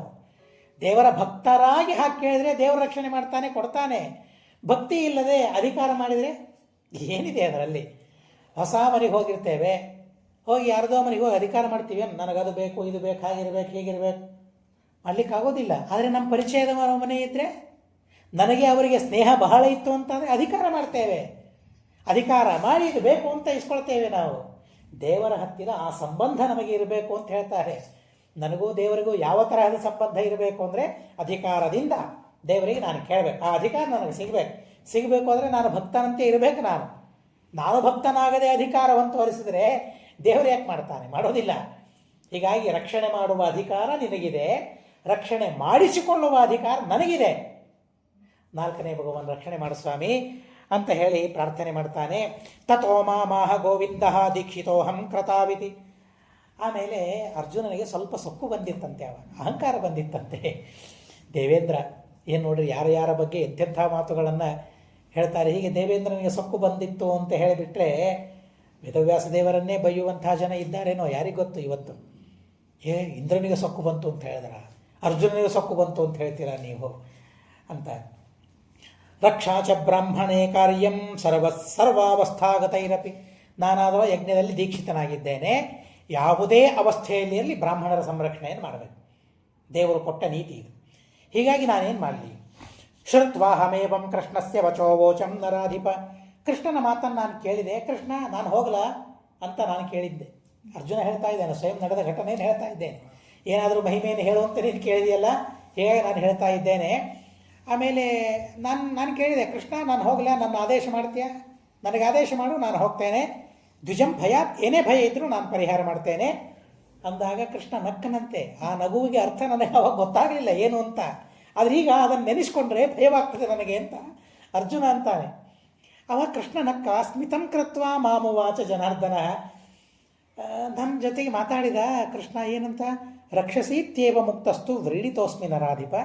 ರಕ್ಷಣೆ ಮಾಡ್ತೀಯ ನೀನು ಅಂತ ಕೃಷ್ಣ ನಗನಗುತ್ತಾ ಒಂದು ಮಾತು ಕೇಳಿದ ಕೂಡಲೇ ನನಗೆ ನಾಚಿಕೆಯಾಯಿತು ಅಂತ ಅಂತಾನೆ ಅರ್ಜುನ. ಇದೇನಿದು, ಗಂಡೀವ ಧನುರ್ಧಾರಿ, ಎಂಥ ಸಾಮರ್ಥ್ಯ ನನಗೆ, ರಕ್ಷಣೆ ಮಾಡಲಿಕ್ಕೆ ಆಗ್ತದ ಅಂತ ಸಭೆಯಲ್ಲಿ ನನಗೆ ಕೇಳ್ತಾ ಇದ್ದಾನಲ್ಲ ಕೃಷ್ಣ. ಹಾಗೆ ಕೇಳಿದ್ದಕ್ಕೆ ನನಗೆ ನಾಚಿಕೆಯಾಯಿತು ಅಂತ ಹೇಳ್ತಾರೆ. ತಥೋ ಮಾಂ ವ್ರೀಡಿತಮ್ಮತ್ವ. ನಾಚಿಕೆಯಾದದ್ದನ್ನು ನೋಡಿ ಮತ್ತೆ ಕೇಳ್ತಾನಂತೆ, ಗಮ್ಯತಾಂ ಕೌರವ ಶ್ರೇಷ್ಠ ಶಕ್ಯತೆ ಯದಿ ರಕ್ಷಿತು. ರಕ್ಷಣೆ ಮಾಡಲಿಕ್ಕೆ ನಿನಗೆ ಶಕ್ತಿ ಇದ್ದರೆ ಅವಶ್ಯವಾಗಿ ನೀನು ಹೋಗು. ಈ ವೃಷ್ಣಿಗಳು, ಅಂಧಕರು, ಯಾದವರೇನಿದ್ದಾರಲ್ಲ ಎಲ್ಲರನ್ನು ಕರ್ಕೊಂಡು ಹೋಗು. ಆದರೆ ಬಲರಾಮ ಅವನು ಬೇಡ, ಪ್ರದ್ಯುಮ್ನ ಬೇಡ, ಅವರಿಬ್ಬರನ್ನು ಇಲ್ಲಿರು. ಯಾಕೆಂದರೆ ನನಗಿಲ್ಲಿ ಯಾರಾದರೂ ಬೇಕಲ್ಲ, ನಾನು ದೀಕ್ಷಿತನಾಗಿದ್ದೇನೆ, ನನಗೆ ಸಹಾಯಕರು ಬೇಕಲ್ಲ. ಹೀಗಾಗಿ ಬಲರಾಮ ಮತ್ತು ಪ್ರದ್ಯುಮ್ನನ್ನು ಬಿಟ್ಟು ಉಳಿದವರು ಎಲ್ಲರನ್ನೂ ಕರ್ಕೊಂಡು ಹೋಗು ಅಂತ ಕೃಷ್ಣ ಪರಮಾತ್ಮ ಹೇಳ್ತಾನೆ. ಆವಾಗಲೂ ನಾಚಿಕೆಯಾಗಿಬಿಡ್ತದೆ. ಇದೇನು, ನಾನೊಬ್ಬ ಸಮರ್ಥ ಇದ್ದಾಗ ಇವರನ್ನೆಲ್ಲ ಕರ್ಕೊಂಡು ಹೋಗಾದರೆ ನನ್ನ ಮೇಲೆ ವಿಶ್ವಾಸ ಇಲ್ಲ ಕೃಷ್ಣನಿಗೆ. ಆದರೂ ಹೆಚ್ಚು ಮಾತಾಡೋ ಇಲ್ಲ ಕೃಷ್ಣ ಅನ್ನೋದಕ್ಕಾಗಿ ಹೆಚ್ಚು ಮಾತಾಡಲಿಲ್ಲ. ಆಯಿತು ಅಂತ ಹೇಳಿ ಆ ಸೈನ್ಯದ ಜೊತೆಗೆ ನಾನು ಹೋದೆ. ತಮಗ್ರತೋ ದ್ವಿಜಂ ಕೃತ್ವ ಪ್ರಯಾತ ಸಹಸೇನಯ. ಆ ಬ್ರಾಹ್ಮಣನನ್ನು ಮುಂದೆ ಮಾಡಿ ನಾನು ಹೋದೆ. ಅವನ ಗ್ರಾಮವನ್ನು ತಲುಪಿದ ಮೇಲೆ ಕುದುರೆಗಳಿಗೆ ಬಹಳ ಶ್ರಮ ಆಗಿತ್ತು, ನಮಗೂ ಬಹಳ ಶ್ರಮ ಆಗಿತ್ತು. ಅವರ ಆ ಪ್ರಸೂತಿ ಸಮಯ ಇನ್ನೂ ಬಂದಿದ್ದಿಲ್ಲ, ಪ್ರಸವ ಸಮಯ ಬಂದಿದ್ದಿಲ್ಲ. ಹೀಗಾಗಿ ನಮ್ಮ ಕುದುರೆಗಳು ವಿಶ್ರಾಂತಿಯನ್ನು ಪಡೆದವು, ನಾವು ವಿಶ್ರಾಂತಿಯನ್ನು ಪಡೆದೆವು. ಆಮೇಲೆ ಸರ್ವೇ ನಿವಾಸಾಯ ಉಪಸಂಸ್ಥಿತ. ಆಮೇಲೆ ಅವರ ಮನೆ ಹತ್ರ ನಾವು ಹೋಗ್ವಿ. ತತಃಶಕುನಯೋ ದೀಪ್ತಾ ಮೃಗಾಶ್ಚ ಕ್ರೂರಭಾಷಿಣ ದೀಪ್ತಾಯಾಂ ದಿಶಿ ಭಾಷಂತ್ಯೋ ಭಯಮಾವೇದಯಂತಿ ಮೇ. ಆಮೇಲೆ ಆ ಪಕ್ಷಿಗಳ ಧ್ವನಿಯನ್ನು ನಾನು ಕೇಳಿದೆ. ಅಪಶಕುನ, ನನ್ನ ಮನಸ್ಸಿನಲ್ಲೇನೆ ಭಯ ಬರುವಂತೆ ಆ ಪಕ್ಷಿಗಳು ಧ್ವನಿ ಮಾಡ್ತಾ ಇದ್ವು. ಏನೋ ಭಯ ಬರೋದಿದೆ, ಏನೋ ಭಯ ನನಗೆ ಕಾದಿದೆ ಅಂತ ನಾನು ತಿಳಿದುಕೊಂಡೆ. ಆದರೂ ನನ್ನ ಸಾಮರ್ಥ್ಯದ ಬಗ್ಗೆ ನನಗೆ ವಿಶ್ವಾಸ ಇತ್ತು. ಆ ಮನೆಯ ಒಳಗೆ ಗಾಳಿಯೂ ಪ್ರವೇಶ ಮಾಡೋ ಹಾಗಿಲ್ಲ, ಹೆಚ್ಚಿನ ಗಾಳಿ ಪ್ರವೇಶ ಮಾಡೋ ಹಾಗಿಲ್ಲ. ಹಾಗೆ ದಿಗ್ಬಂಧನವನ್ನು ಮಾಡಿಬಿಡುತ್ತಾರೆ. ನಾವು ಸುಮ್ಮನೆ ಕೈ ಮಾಡಿಬಿಡ್ತೇವೆ ದಿಗ್ಬಂಧನ ಅಂತ ಹೇಳಿ. ಆದರೆ ಏನು ದಿಗ್ಬಂಧನ? ಏನೂ ಇಲ್ಲ, ಯಾವುದಕ್ಕೂ ಬಂಧನ ಇಲ್ಲ. ಅಲ್ಲಿ ದೈತ್ಯರು ಪ್ರವೇಶ ಮಾಡಬಾರದು, ದೈತ್ಯ ಭಾವನೆಗಳು ಪ್ರವೇಶ ಮಾಡಬಾರದು ಅಂತನ್ನೋದಕ್ಕಾಗಿ ದಿಗ್ಬಂಧನವನ್ನು ಮಾಡಿರ್ತೇವೆ. ಆದರೆ ಆವಾಗಲೇ ಎಲ್ಲ ಬಂದುಬಿಟ್ಟಿರ್ತದೆ. ಆ ದೈತ್ಯರಾಗಲಿ ಅಥವಾ ದೈತ್ಯರ ಹಾವಳಿಯಾಗಲಿ ಮನಸ್ಸಲ್ಲಿ ಬಂದುಬಿಟ್ಟಿರ್ತವೆ. ಬಹಳ ಎಚ್ಚರಿಕೆಯಿಂದ ಇರಬೇಕು ಅಂತ ಹೇಳ್ತಾರೆ. ಇಲ್ಲಿ ಆ ಅರ್ಜುನ ದಿಗ್ಬಂಧನವನ್ನು ಮಾಡಿಬಿಡ್ತಾನೆ, ಸಿದ್ಧನಾಗಿ ಕೂತು ಬಿಡ್ತಾನೆ. ಇನ್ನೇನು ಯಾರೂ ಬರಲಿಕ್ಕೆ ಸಾಧ್ಯ ಇಲ್ಲ ಅಂತನ್ನೋ ಹಾಗೆ ಕೂತು ಬಿಡ್ತಾನೆ. ಗತೇರ್ಧರಾತ್ರ ಸಮರೇ ಬ್ರಾಹ್ಮಣೋ ಭಜ ವಿಕ್ಲವ. ಅರ್ಧರಾತ್ರಿ ಆಯಿತು, ಪ್ರಸೂತಿ ಸಮಯ ಬರ್ತಾ ಇದೆ, ಬ್ರಾಹ್ಮಣನಿಗೆ ಭಯವಾಗ್ತಾ ಇದೆ. ಅರ್ಜುನ ಮಾತ್ರ ಏನೂ ಭಯ ಇಲ್ಲದೆ ಕೂತ್ಕೊಂಡ್ಬಿಟ್ಟಿದ್ದಾನೆ. ಹೇಳ್ತಾನೆ, ಎಚ್ಚರಿಕೆ ಕೊಡ್ತಾನೆ ಅರ್ಜುನನಿಗೆ, ಎಲ್ಲರಿಗೆ ಎಚ್ಚರಿಕೆ ಕೊಡ್ತಾನೆ. ಮತ್ತೆ ರಾಕ್ಷಸರು ಬರೋ ಸಮಯವಾಗಿದೆ, ಪ್ರಸವ ಸಮಯವೂ ಆಸನ್ನವಾಗಿದೆ, ಎಚ್ಚರಿಕೆಯಿಂದ ಇರಬೇಕು. ತಸ್ಯ ವಿಪ್ರಸ್ಯ ಭವನೇ ಹ್ರಿಯತೆ ಹ್ರಿಯತೆ ಚ. ಆದಮೇಲೆ ಆ ಬ್ರಾಹ್ಮಣರ ಮನೆಯಲ್ಲಿ ಅಪಹಾರ ಮಾಡ್ಕೊಂಡು ಹೋಗ್ತಾ ಇದ್ದಾನೆ ಅಂತ ಅನ್ನೋ ಧ್ವನಿ ಎಲ್ಲರಿಗೆ ಕೇಳಿಸ್ತಾ ಇದೆ. ಆಕಾಶದಲ್ಲಿ ಮಾತು ಕೇಳಿಸ್ತಾ ಇದೆ, ಬಾಲಕನ ಮಾತು. ಆ ಬಾಲಕನ ಮಾತನ್ನು ಅನುವಾದ ಮಾಡ್ತದೆ ಹರಿವಂಶ. ಊಹೇತಿ ಹ್ರಿಯಮಾಣಸ್ಯ ನ ಚ ಪಶ್ಯಾಮಿ ರಾಕ್ಷಸಂ. ಮಕ್ಕಳು ಅಳುತ್ತಾರಲ್ಲ, ಆ ಅಳುವ ಧ್ವನಿಯನ್ನು ಅನುಕರಣೆ ಮಾಡ್ತಾ ಊಹು ಊಹು ಅಂತ ಆ ಮಕ್ಕಳು ಅಳುವ ಧ್ವನಿ ಆಕಾಶದಲ್ಲಿ ಕೇಳಿಸ್ತಾ ಇದೆ, ಆದರೆ ಕಾಣಿಸ್ತಾ ಇಲ್ಲ. ಯಾರಿಗೆ? ಅರ್ಜುನನಿಗೆ. ತ್ರಿಲೋಕಾಧಿಪತಿ. ಮತ್ತೆ ಅದನ್ನು ನಾವು ತಿಳ್ಕೊಳ್ಬೇಕು. ತ್ರಿಲೋಕಾಧಿಪತಿ ಅರ್ಜುನ ಯಾವನೊಬ್ಬ ದೈತ್ಯ ಆ ಬಾಲಕನನ್ನು ಎಳ್ಕೊಂಡು ಹೋಗ್ತಾ ಇರಬೇಕಾದ್ರೆ ಧ್ವನಿ ಕೇಳಿಸ್ತಾ ಇದೆ, ಅವನು ಕಾಣಿಸ್ತಾ ಇಲ್ಲ. ಆದರೆ ಇವನು ಭಾರೀ ಬಿಲ್ವಿದ್ಯೆ ಬಲ್ಲವನಲ್ಲ, ಇವನು ಶಬ್ದವೇಧಿಯನ್ನು ಕಲಿತವನಲ್ಲ ಇವನು. ಹೀಗಾಗಿ ಆ ಶಬ್ದವೇಧಿಯನ್ನು ಉಪಯೋಗಿಸಿ ತಾನು ಬಾಣಗಳನ್ನು ಪ್ರಯೋಗ ಮಾಡಿದರೂ ಏನೇನು ಮಾಡಲಿಕ್ಕಾಗಲಿಲ್ಲ. ಕೂಸು ಹೋಗೇ ಬಿಟ್ಟು ಅದೃಶ್ಯವಾಗಿ ಹೋಗ್ಬಿಟ್ಟು ಕೂಸು. ಹಾಗೆ ಕೂಸು ಅದೃಶ್ಯವಾಗಿ ಹೋಗ್ತಾ ಇದ್ದರೆ ಬಹಳ ಕಷ್ಟವಾಯಿತು ಬ್ರಾಹ್ಮಣನಿಗೆ. ಬ್ರಾಹ್ಮಣ ಅರ್ಥಸ್ವರವನ್ನು ಮಾಡ್ತಾ ಬಂದ. ವಾಚಸ್ಸ ಪರುಷಾಸ್ತೀವ್ರ ಶ್ರಾವಯಾಮಾಸ ಮಾಂತದ. ಆ ಬ್ರಾಹ್ಮಣ ಅವತ್ತು ಬೈದ, ನನಗೆ ಹೇಳ್ತೀನಿ, ಅರ್ಜುನ ಹೇಳ್ತಾ ಇದ್ದಾನೆ. ಆ ಬ್ರಾಹ್ಮಣ ಅವತ್ತು ಬೈದ ನನಗೆ. ಶ್ರಾವಯಾಮಾಸ ರೂಕ್ಷಃ ಅಂತ ಹೇಳ್ತಾನೆ. ರಕ್ಷಿಷ್ಯಾಮೀತಿ ಚೋಕ್ತಂತೆ ನಚ ರಕ್ಷಿತವಾನಸಿ ಶೃಣುವಾಕ್ಯಮಿದಂ ಶೇಷಂ ಯತ್ವಮರ್ಹಸಿ. ದುರ್ಮತೆ ಬೈತಾನೆ ಅರ್ಜುನನಿಗೆ. ದುರ್ಮತೆ, ಏನು ಬುದ್ಧಿ ನಿಂದು, ಎಲ್ಲಿ ಕೆಟ್ಟು ಹೋಗಿತ್ತೆ ನನಗೆ. ಕೃಷ್ಣ ಆದರೂ ಬರ್ತಾ ಇದ್ದ, ನೀನು ಬಂದು ರಕ್ಷಣೆ ಮಾಡಿದರೆ 4 ಭಾಗ ಪುಣ್ಯ ಸೇರ್ತದೆ ಅಂತ ನಾನು ಹೇಳಿದ್ನಲ್ಲ. ಮಾಡದೇ ಇದ್ದರೆ 4 ಭಾಗ ಪಾಪವೂ ಬರ್ತದೆ. ಹಾಗೇನೆ ಯಜಮಾನರಿಗೆ, ಬರೀ ರಾಜರಿಗೆ ಮಾತ್ರ ಅಲ್ಲ, ಮನೆಯಲ್ಲಿರುವ ಯಜಮಾನರಿಗೂ ಹಾಗೇನೆ ಅನ್ನೋದಕ್ಕಾಗಿಯೇ ಹೆಂಡತಿ, ಮಕ್ಕಳು, ಸೇವಕರು ಎಲ್ಲರ ಪೋಷಣೆಯನ್ನು ಮಾಡಬೇಕು. ತಂದೆ ತಾಯಿಗಳ ಪೋಷಣೆ ಮಾಡುವ ಸಂದರ್ಭ ಬಂದಾಗ ಮಾಡಬೇಕು. ಪೋಷಣೆ ಮಾಡದಿದ್ದರೆ ಅವರ ಪಾಪ ನಮಗೆ ಬಂದುಬಿಡ್ತದೆ. ಬರಲಿ ಅಂತಂತೇವೆ ನಾವು. ಏನು ಬೇಕಾದಷ್ಟು ಪಾಪ ಇದೆ, ಅದರಲ್ಲಿ ಇದೊಂದು ಅಂತ ನಾವು ಅಂದ್ಬಿಡ್ತೇವೆ. 100ರಲ್ಲಿ 101 ಅಂತಂತೇವೆ. ಪಾಪದ ಭಯವೇ ನಮಗಿಲ್ಲದೆ ಇದ್ದಂತೆ ಆಗಿಬಿಡ್ತೀನಿ. ಆದರೆ ಭಯ ಇರಬೇಕು, ಪಾಪದ ಭಯ ಇರಬೇಕು. ಆವಾಗ ಬೈತಾನೆ. ವೃಥಾತ್ವಂ ಸ್ಪರ್ಧಸೆ ನಿತ್ಯಂ ಕೃಷ್ಣೇನ ಅಮಿತ ಬುದ್ಧಿನ. ದುರ್ಮತೆ ಅಂತ ಅವನಿಗೆ ಬೈತಾನೆ. ಕೃಷ್ಣ ಅಮಿತ ಬುದ್ಧಿ. ಆ ಕೃಷ್ಣನ ಜೊತೆಗೆ ಸ್ಪರ್ಧೆ ಮಾಡ್ತೀಯಲ್ವ ನೀನು ಹುಚ್ಚ ಅಂತಂತಾನೆ. ಸ್ಪರ್ಧಸೆ ಅಮಿತ ಬುದ್ಧಿನ. ಕೃಷ್ಣ ನೀನು ನಾನು ಹೋಗ್ತೇನೆ ಅಂತಂದೆ. ಏನು ಹೋಗ್ತೇನೆ, ಏನು ಬರ್ತಿ, ಏನು ಮಾಡಿದೆ ನೀನು, ಏನಿದೆ ನನಗೆ ಬೈತಾ ಇದ್ದಾನೆ. ಪಾಪಸ್ಯಾಪಿ ತಥಾ ಮೂಢ ಭಾಗಂ ಪ್ರಾಪ್ನೋತ್ಯ ರಕ್ಷಿತ ಮೋಘಂ ಗಾಂಡೀವಮೇತತ್ತೆ ಮೋಘಂ ವೀರ್ಯಂ ಯಶಶ್ಚತೆ. ಯಾಕೆ ಬೇಕು ಗಾಂಡೀವ? ಅದು ಅರ್ಜುನನದೊಂದು ಪ್ರತಿಜ್ಞೆ ಇತ್ತು, ನನ್ನ ಗಾಂಡೀವವನ್ನು ನಿಂದೆ ಮಾಡಿದರೆ ಎಲ್ಲಿ ಬೈತಾ ಇದ್ರೆ ಸುಮ್ಮನೆ ಕೂತ, ಮಾತೇ ಆಡಲಿಲ್ಲ. ಏನು ಮಾಡಲಿಕ್ಕಾಗ್ತದೆ ಅವನಿಗೆ? ವ್ಯರ್ಥ, ಈ ಗಾಂಡೀವ ವ್ಯರ್ಥ, ಮಾತು ವ್ಯರ್ಥ, ವೀರ್ಯ ವ್ಯರ್ಥ, ಕೀರ್ತಿ ವ್ಯರ್ಥ. ಇಷ್ಟೆಲ್ಲ ಬ್ರಾಹ್ಮಣ ಮಾತಾಡ್ತಾ ಇದ್ರೆ ಬಾಯಿ ಮುಚ್ಕೊಂಡು ಸುಮ್ಮನೆ ಕೂತಿದ್ದೆ ನಾನು. ಅಲ್ಲ, ಈ ಕೃಷ್ಣನ ಮಹಿಮೆ ಹೇಳು ಅಂತಂದರೆ ಇದೇನೋ ಹೇಳ್ತಾ ಇದೆಯಲ್ಲ ಅಂತ ಅನಿಸ್ತದೆ. ಇದೆಲ್ಲ ಕೃಷ್ಣನ ಮಹಿಮೆಯೇ. ಮಧ್ಯೆ ಅರ್ಜುನ ಹೇಳ್ತಾನೆ, ನನ್ನ ಮಹಿಮೆ ಅಲ್ಲ, ಇದೆಲ್ಲ ಕೃಷ್ಣನ ಮಹಿಮೆ. ಕಿಂಚಿದುಕ್ತ್ವಾ ತಂ ವಿಪ್ರಂ ತಥೋಹಂ ಪ್ರಸ್ಥಿತಸ್ತ. ಏನೂ ಮಾತಾಡಲಿಲ್ಲ. ನನ್ನಷ್ಟಕ್ಕೆ ನಾನು ಹೋಗಿಬಿಟ್ಟೆ. ಆ ಯಾದವರೆಲ್ಲ ನನ್ನ ಜೊತೆಗೆ ಬಂದವರೆಲ್ಲ ಅಲ್ಲಿ ಬಂದುಬಿಟ್ರು. ಅಲ್ಲಿ ಹೋದ್ವಿ ನಾವು. ಮತ್ತೆ ಅಲ್ಲಿ ಬಂದು ಅವನು ಧಿಕ್ಕಾರ ಮಾಡಿದ ನನಗೆ. ಕರ್ಕೊಂಡು ಹೋಗ್ಬೇಕಾದ್ರೆ ನಿನ್ನ ಹೋಗ್ತೇನೋ ಅಂತ ಕೃಷ್ಣ ಕೇಳಿದ್ನಲ್ಲ, ಅವಾಗ ಏನಂತೀನಿ ನೀನು ಗೊತ್ತಾ, ನೆನಪಿದೆಯಾ? ಶ್ರೀಮದಾಚಾರ್ಯ ತಾತ್ಪರ್ಯದಲ್ಲಿ ಉಲ್ಲೇಖ ಮಾಡ್ತಾರೆ ಈ ಶ್ಲೋಕಗಳನ್ನು. ಕೃಷ್ಣ ನಿನಗೆ ಹೋಗು ಅಂದ, ಹೋಗ್ತೀನಿ ಅಂತಂದ. ನಿನಗೆ ಆಗ್ತದೇನು ಅಂತ ಕೇಳಿದಾಗ ಏನಂತಾನೆ ಗೊತ್ತಾ ಅರ್ಜುನ? ನ ಪ್ರದ್ಯುಮ್ನ ನಾನಿರುದ್ಧ ನ ರಾಮೋ ನ ಚ ಕೇಶವ ಯತ್ರ ಶಕ್ತಾ ಪರಿತ್ರಾತುಂ ಕೋನ್ಯಸ್ತದವನೇಶ್ವರ. ಪ್ರದ್ಯುಮ್ನಿಗೆ ಸಾಧ್ಯ ಇಲ್ಲ, ಬಲರಾಮನಿಗೆ ಸಾಧ್ಯ ಇಲ್ಲ. ಏನು ನನ್ನನ್ನು ಅನಿರುದ್ಧ ಅಂತ ತಿಳಿದೀಯಾ ಅಥವಾ ನನ್ನ ಕೃಷ್ಣ ಅಂತ ತಿಳಿದೀಯಾ, ಗೊಲ್ಲ ಅಂತ ತಿಳಿದೀಯಾ? ನನ್ನನ್ನು ನಾನು ರಕ್ಷಣೆ ಮಾಡ್ತೇನೆ ನಡಿ ಅಂತ ಅಂದ್ಯಲ್ಲಪ್ಪ. ಅವಾಗ ಈಗೇನಾಯಿತು? ಧಿಗರ್ಜುನಂ ವೃಥಾನಾದಂ. ವ್ಯರ್ಥ ಮಾತಾಡೋರು ಅಂದರೆ ಹೀಗೇನೆ. ಅರ್ಜುನ, ಧಿಕ್ಕಾರ ನಿನಗೆ. ಧಿಗಾತ್ಮಶ್ಲಾಘಿನೋ ಧನು. ಆತ್ಮಶ್ಲಾಘನ ಏನು ಮಾಡ್ಕೊಳ್ತೀಯಲ್ಲ, ಯಾಕೆ ಬೇಕು ಧನುಷ್ಯ, ಬಿಟ್ಬಿಡೋದನ್ನ ಅಂತ ಹೇಳ್ತಾನೆ. ದೈವೋಪಸೃಷ್ಟೋ ಯೋ ಮೌರ್ಖ್ಯಾದಾಗಚ್ಚತಿ ಚ ದುರ್ಮತಿ ಏವಂ ಶಪತಿ ವಿಪ್ರರ್ಷೌ ವಿದ್ಯಾಮಾಸ್ಥಾಯ ವೈಷ್ಣವ್. ಹೀಗೆ ಆ ಬ್ರಾಹ್ಮಣ ಎಲ್ಲ ಶಾಪಾನರ್ಥಗಳನ್ನು ಹಾಕ್ತಾ ಇರಬೇಕಾದ್ರೆ ವೈಷ್ಣವಿ ವಿದ್ಯಾವನ್ನು ಉಪಯೋಗ ಮಾಡಿಕೊಂಡು ನಾನು ಸಂಯಮನಪುರಕ್ಕೆ ಹೋದೆ. ಯಾಕೆ ಆ ಹೋದ ಬಾಲಕಾಲಿ ಸಿಗುತ್ತಾನೇನೋ ಅಂತ ನೋಡಲಿಕ್ಕೆ ನಾನು ಹೋದೆ. ಕೃಷ್ಣ ಪರಮಾತ್ಮ ಹೋಗಿದ್ನಲ್ಲ ಗುರುಪುತ್ರನಂತ ತರೋದಕ್ಕಾಗಿ. ಹಾಗೆ ನಾನು ಏನಾದರೂ ಮಾಡೋಣ ಅಂತ ಅನ್ನಿಸ್ತೋ ಏನೋ ಅವನಿಗೆ. ನನಗೂ ಹೋಗ್ಲಿಕ್ಕಾಗ್ತದಲ್ಲ, ಯಮನಪುರಕ್ಕೆ ಹೋಗ್ಲಿಕ್ಕಾಗ್ತದೆ, ಎಲ್ಲ ಕಡೆ ಹೋಗಿ ನೋಡ್ಕೊಂಡು ಬರೋಣ ನಾನು ಅಂತ ಹೇಳಿ ಆವಾಗಲೂ ಬಿಡಲಿಲ್ಲ. ಕೃಷ್ಣ ನೀನೇ ರಕ್ಷಣೆ ಮಾಡಪ್ಪ, ಹೇಗಾದರೂ ಮಾಡು ಅಂತ ಅನ್ನಲಿಲ್ಲ. ಆವಾಗಲೂ ಅಭಿಮಾನ ಹೋಗಿರಲಿಲ್ಲ. ಯಮಲೋಕಕ್ಕೆ ಹೋಗ್ತಾನೆ. ಆಗ್ನೇಯಕ್ಕೆ ಹೋಗ್ತಾನೆ, ನೈಋತ್ಯಕ್ಕೆ ಹೋಗ್ತಾನೆ, ಉತ್ತರಕ್ಕೆ ಹೋಗ್ತಾನೆ, ಪಶ್ಚಿಮಕ್ಕೆ ಹೋಗ್ತಾನೆ, ಎಲ್ಲ ರಸಾತಲಕ್ಕೆ ಹೋದ, ಸ್ವರ್ಗಕ್ಕೆ ಹೋದ, ಎಲ್ಲ ಸ್ಥಳಗಳಿಗೆ ಹೋಗ್ತಾನೆ. ತಥೋ ಲಬ್ಧ್ವಾ ದ್ವಿಜಸುತಂ ಅನಿಸ್ತೀರ್ಣ ಪ್ರತಿಶ್ರವ. ಇನ್ನು ತನ್ನ ಪ್ರತಿಜ್ಞೆ ಪೂರ್ಣ ಆಗಲಿಲ್ಲ. ಆವಾಗ ಅಗ್ನಿಂ ವಿವಕ್ಷು ಕೃಷ್ಣೇನ ಪ್ರದ್ಯುಮ್ನೇನ ನಿಷೇಧಿತ.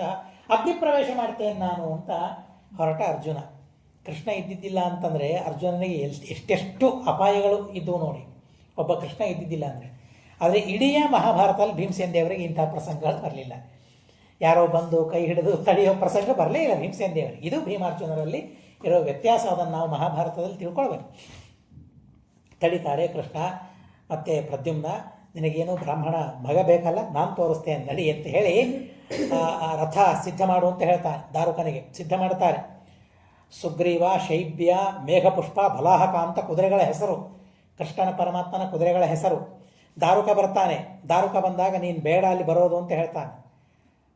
ಅರ್ಜುನ ನೀನು ಕೂಡಲ್ಲಿ ಅಂತ ಹೇಳ್ತಾನೆ. ಸಾರಥಿ, ಇದು ಖರೆ. ಇದು ಅರ್ಜುನ ಸಾರಥಿ ಆಗ್ತಾನೆ. ಬ್ರಾಹ್ಮಣ ನೀನು ಬರ್ತೀಯಾ, ಬಾ ನಡಿ ಅಂತ ಹೇಳ್ತಾನೆ. ಬ್ರಾಹ್ಮಣನನ್ನು ಕೂಡಿಸ್ಕೊಳ್ತಾನೆ. ಎಲ್ಲ ಲೋಕಗಳನ್ನು ದಾಟ್ತಾ ದಾಟ್ತಾ ದಾಟ್ತಾ ಹೋಗ್ತಾ ಇದ್ದಾಗ ಕೆಸರು ಕಾಣಿಸ್ತು. ಏನು ಕೆಸರು? ಅದು ಕೆಸರಲ್ಲ, ಕತ್ತಲು.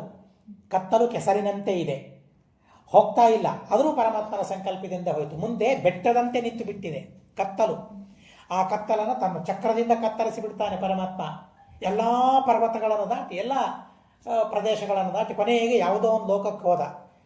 ಅಲ್ಲಿ ಕೃಷ್ಣ ಪರಮಾತ್ಮ ಕೆಳಗಿಳಿದ. ನಾವಲ್ಲೇ ಕೂತಿದ್ವಿ, ಅರ್ಜುನ, ನಾನು ಮತ್ತು ಬ್ರಾಹ್ಮಣ ಅಲ್ಲೇ ಕೂತಿದ್ವಿ. ಆ ಪರಮಾತ್ಮ ಹೋದಾಗ ಅಲ್ಲೇನೋ ತೇಜಸ್ಸು ಕಾಣಿಸ್ತಾ ಇತ್ತು. ತೇಜಸ್ಸಿನಲ್ಲಿ ಕೃಷ್ಣ ಹೋದ. ಅದೇನು ಕಾಣಿಸ್ಲಿಲ್ಲ ಅರ್ಜುನನಿಗೆ. ತೇಜಸ್ಸಿನಲ್ಲಿ ಕೃಷ್ಣ ಹೋಗಿ ಬರ್ತಾ 4 ಜನ ಮಕ್ಕಳನ್ನು ಕರ್ತಂದ. ಏನು ನೋಡ್ರಿ, ಯಾಕೆ ಹರಿವಂಶಾದಿಗಳನ್ನು ಕೇಳಬೇಕು ಅಂತ ಅಂದರೆ, ಹೀಗೆ ಸಂತಾನಪ್ರದ ಪರಮಾತ್ಮ ಅಂಥ ಕಥೆಗಳು ಹರಿವಂಶದಲ್ಲಿವೆ, ಭಾಗವತಗಳಲ್ಲಿವೆ ಅನ್ನೋದಕ್ಕಾಗಿ ಒಬ್ಬನು ಕೇಳಿದ್ರೆ 4 ಜನರನ್ನು ಕೃಷ್ಣ ಪರಮಾತ್ಮ ತಂದು ಕೊಡ್ತಾನೆ. 3 ಜನ ಯಾವಾಗಲೂ ಹೋಗಿಬಿಟ್ಟಿದ್ರು, ಆದರೆ ಈಗ ಹೊಸದಾಗಿ ಒಬ್ಬ ಹೋಗಿದ್ದ. ಹೀಗಾಗಿ 4 ಮಂದಿಯ ಕೈ ಹಿಡ್ಕೊಂಡು ಬರ್ತಾನೆ. ಬಂದು ರಥದಲ್ಲಿ ಕೂಡಿಸಿದರೆ ಬ್ರಾಹ್ಮಣ ಏನು ಮಾಡಬೇಕು? ಸಂತೋಷದಿಂದ ಅವನು ಬಾಷ್ಪಗಳನ್ನು, ಆನಂದ ಬಾಷ್ಪಗಳನ್ನು ಸುರಿಸ್ತಾ ಇದ್ದಾನೆ. ಅಹಂಚ ಪರಮಪ್ರೀತಃ ವಿಸ್ಮಿತಶ್ಚ ಅಭವಂ ತದಾ ತ್ರಯಃ ಪೂರ್ವೇ ಹೃತಾಯೇಚ ಸದ್ಯೋ ಜಾತಶ್ಚ ಬಾಲಕಃ ಪ್ರಹೃಷ್ಟೋ ಬ್ರಾಹ್ಮಣಸ್ತತ್ರ ಪುತ್ರಾನ್ ದೃಷ್ಟ್ವಾ ಪುನಃ ಪ್ರಭೋ. ಆ ಮಕ್ಕಳನ್ನು ನೋಡಿ ಎಷ್ಟು ಆನಂದ ಆಗಿರ್ಲಿಕ್ಕಿಲ್ಲ ಬ್ರಾಹ್ಮಣನಿಗೆ. ಅದು ಕೃಷ್ಣ ಕೊಟ್ಟ ಮಕ್ಕಳು. ಅದು ಅಷ್ಟು ದೂರ ನಮ್ಮನ್ನು ಕರೆದುಕೊಂಡು ಹೋಗಿ, ನಿನಗೆ ಬೇಕು ಅಂತ ಕೇಳಿದೆಲ್ಲ, ನಾನು ಯಜ್ಞ ಮಾಡಬೇಕಾದ್ರೆ ಬೇಕು ಅಂತ ಕೇಳಿದೆಲ್ಲ ನಾನು ಕೊಡ್ತೇನೆ ನಡಿ ಅಂತ. ಏನು ಬ್ರಾಹ್ಮಣರ ಸೇವೆಯನ್ನು ಪರಮಾತ್ಮ ಹೇಗೆ ಮಾಡ್ತಾನೆ, ಹೇಗೆ ಬ್ರಾಹ್ಮಣರ ಅಪೇಕ್ಷೆಗಳನ್ನು ಪೂರ್ಣ ಮಾಡ್ತಾನೆ. ಅದಾದಮೇಲೆ ನಾನು ಪರಮ ಪ್ರೀತಿ ನನಗಾಯ್ತಪ್ಪ, ನನಗೆ ಅಪವಾದ ಉಳಿತು ಅಂತ ನನಗೆ ಆ ಪ್ರಸಂಗ ಬಂದು ಹೋಗ್ಬಿಡ್ತು. ಆವಾಗ ವಿಸ್ಮಿತಶ್ಚಾಭವಂ ತದಾ ಯಥಾಗತ ನಿವೃತ್ತಾಸ್ಮ ತಥೈವ ಭರತರ್ಷಭ ತದಸ್ಮದ್ವಾರಕಾಂ ಪ್ರಾಪ್ತಃ ಕ್ಷಣೇನ ನೃಪಸತ್ತಮ ಅಸಂಪ್ರಾಪ್ತೇರ್ಧ ದಿವಸೇ ವಿಸ್ಮಿತೋಹಂ ಪುನಃ ಪುನಃ. ಒಂದು ದಿವಸ ಯಜ್ಞ ಮಾಡಿದ, ಮಾರನೇ ದಿವಸ ಬೆಳಿಗ್ಗೆ ಹೋಗಿದ್ರು, ಮಧ್ಯಾಹ್ನದ ಊಟಕ್ಕೆ ಮತ್ತೆ ದ್ವಾರಕೆಯಲ್ಲಿ ಇದ್ದಾರೆ. ನಮಗೆ ನಮ್ಮ ಮನೆಯಿಂದ ಇಲ್ಲಿಗೆ ಬರಲಿಕ್ಕಾಗೋದಿಲ್ಲ. ಆದರೆ ಎಲ್ಲಿಗೆ ಹೋದ ದೇವರು ತನ್ನ ಲೋಕಕ್ಕೆ ಕರೆದುಕೊಂಡು ಹೋಗಿ ಅರ್ಧ ದಿವಸ ಮತ್ತೆ ಊಟಕ್ಕೆ ರೆಡಿ.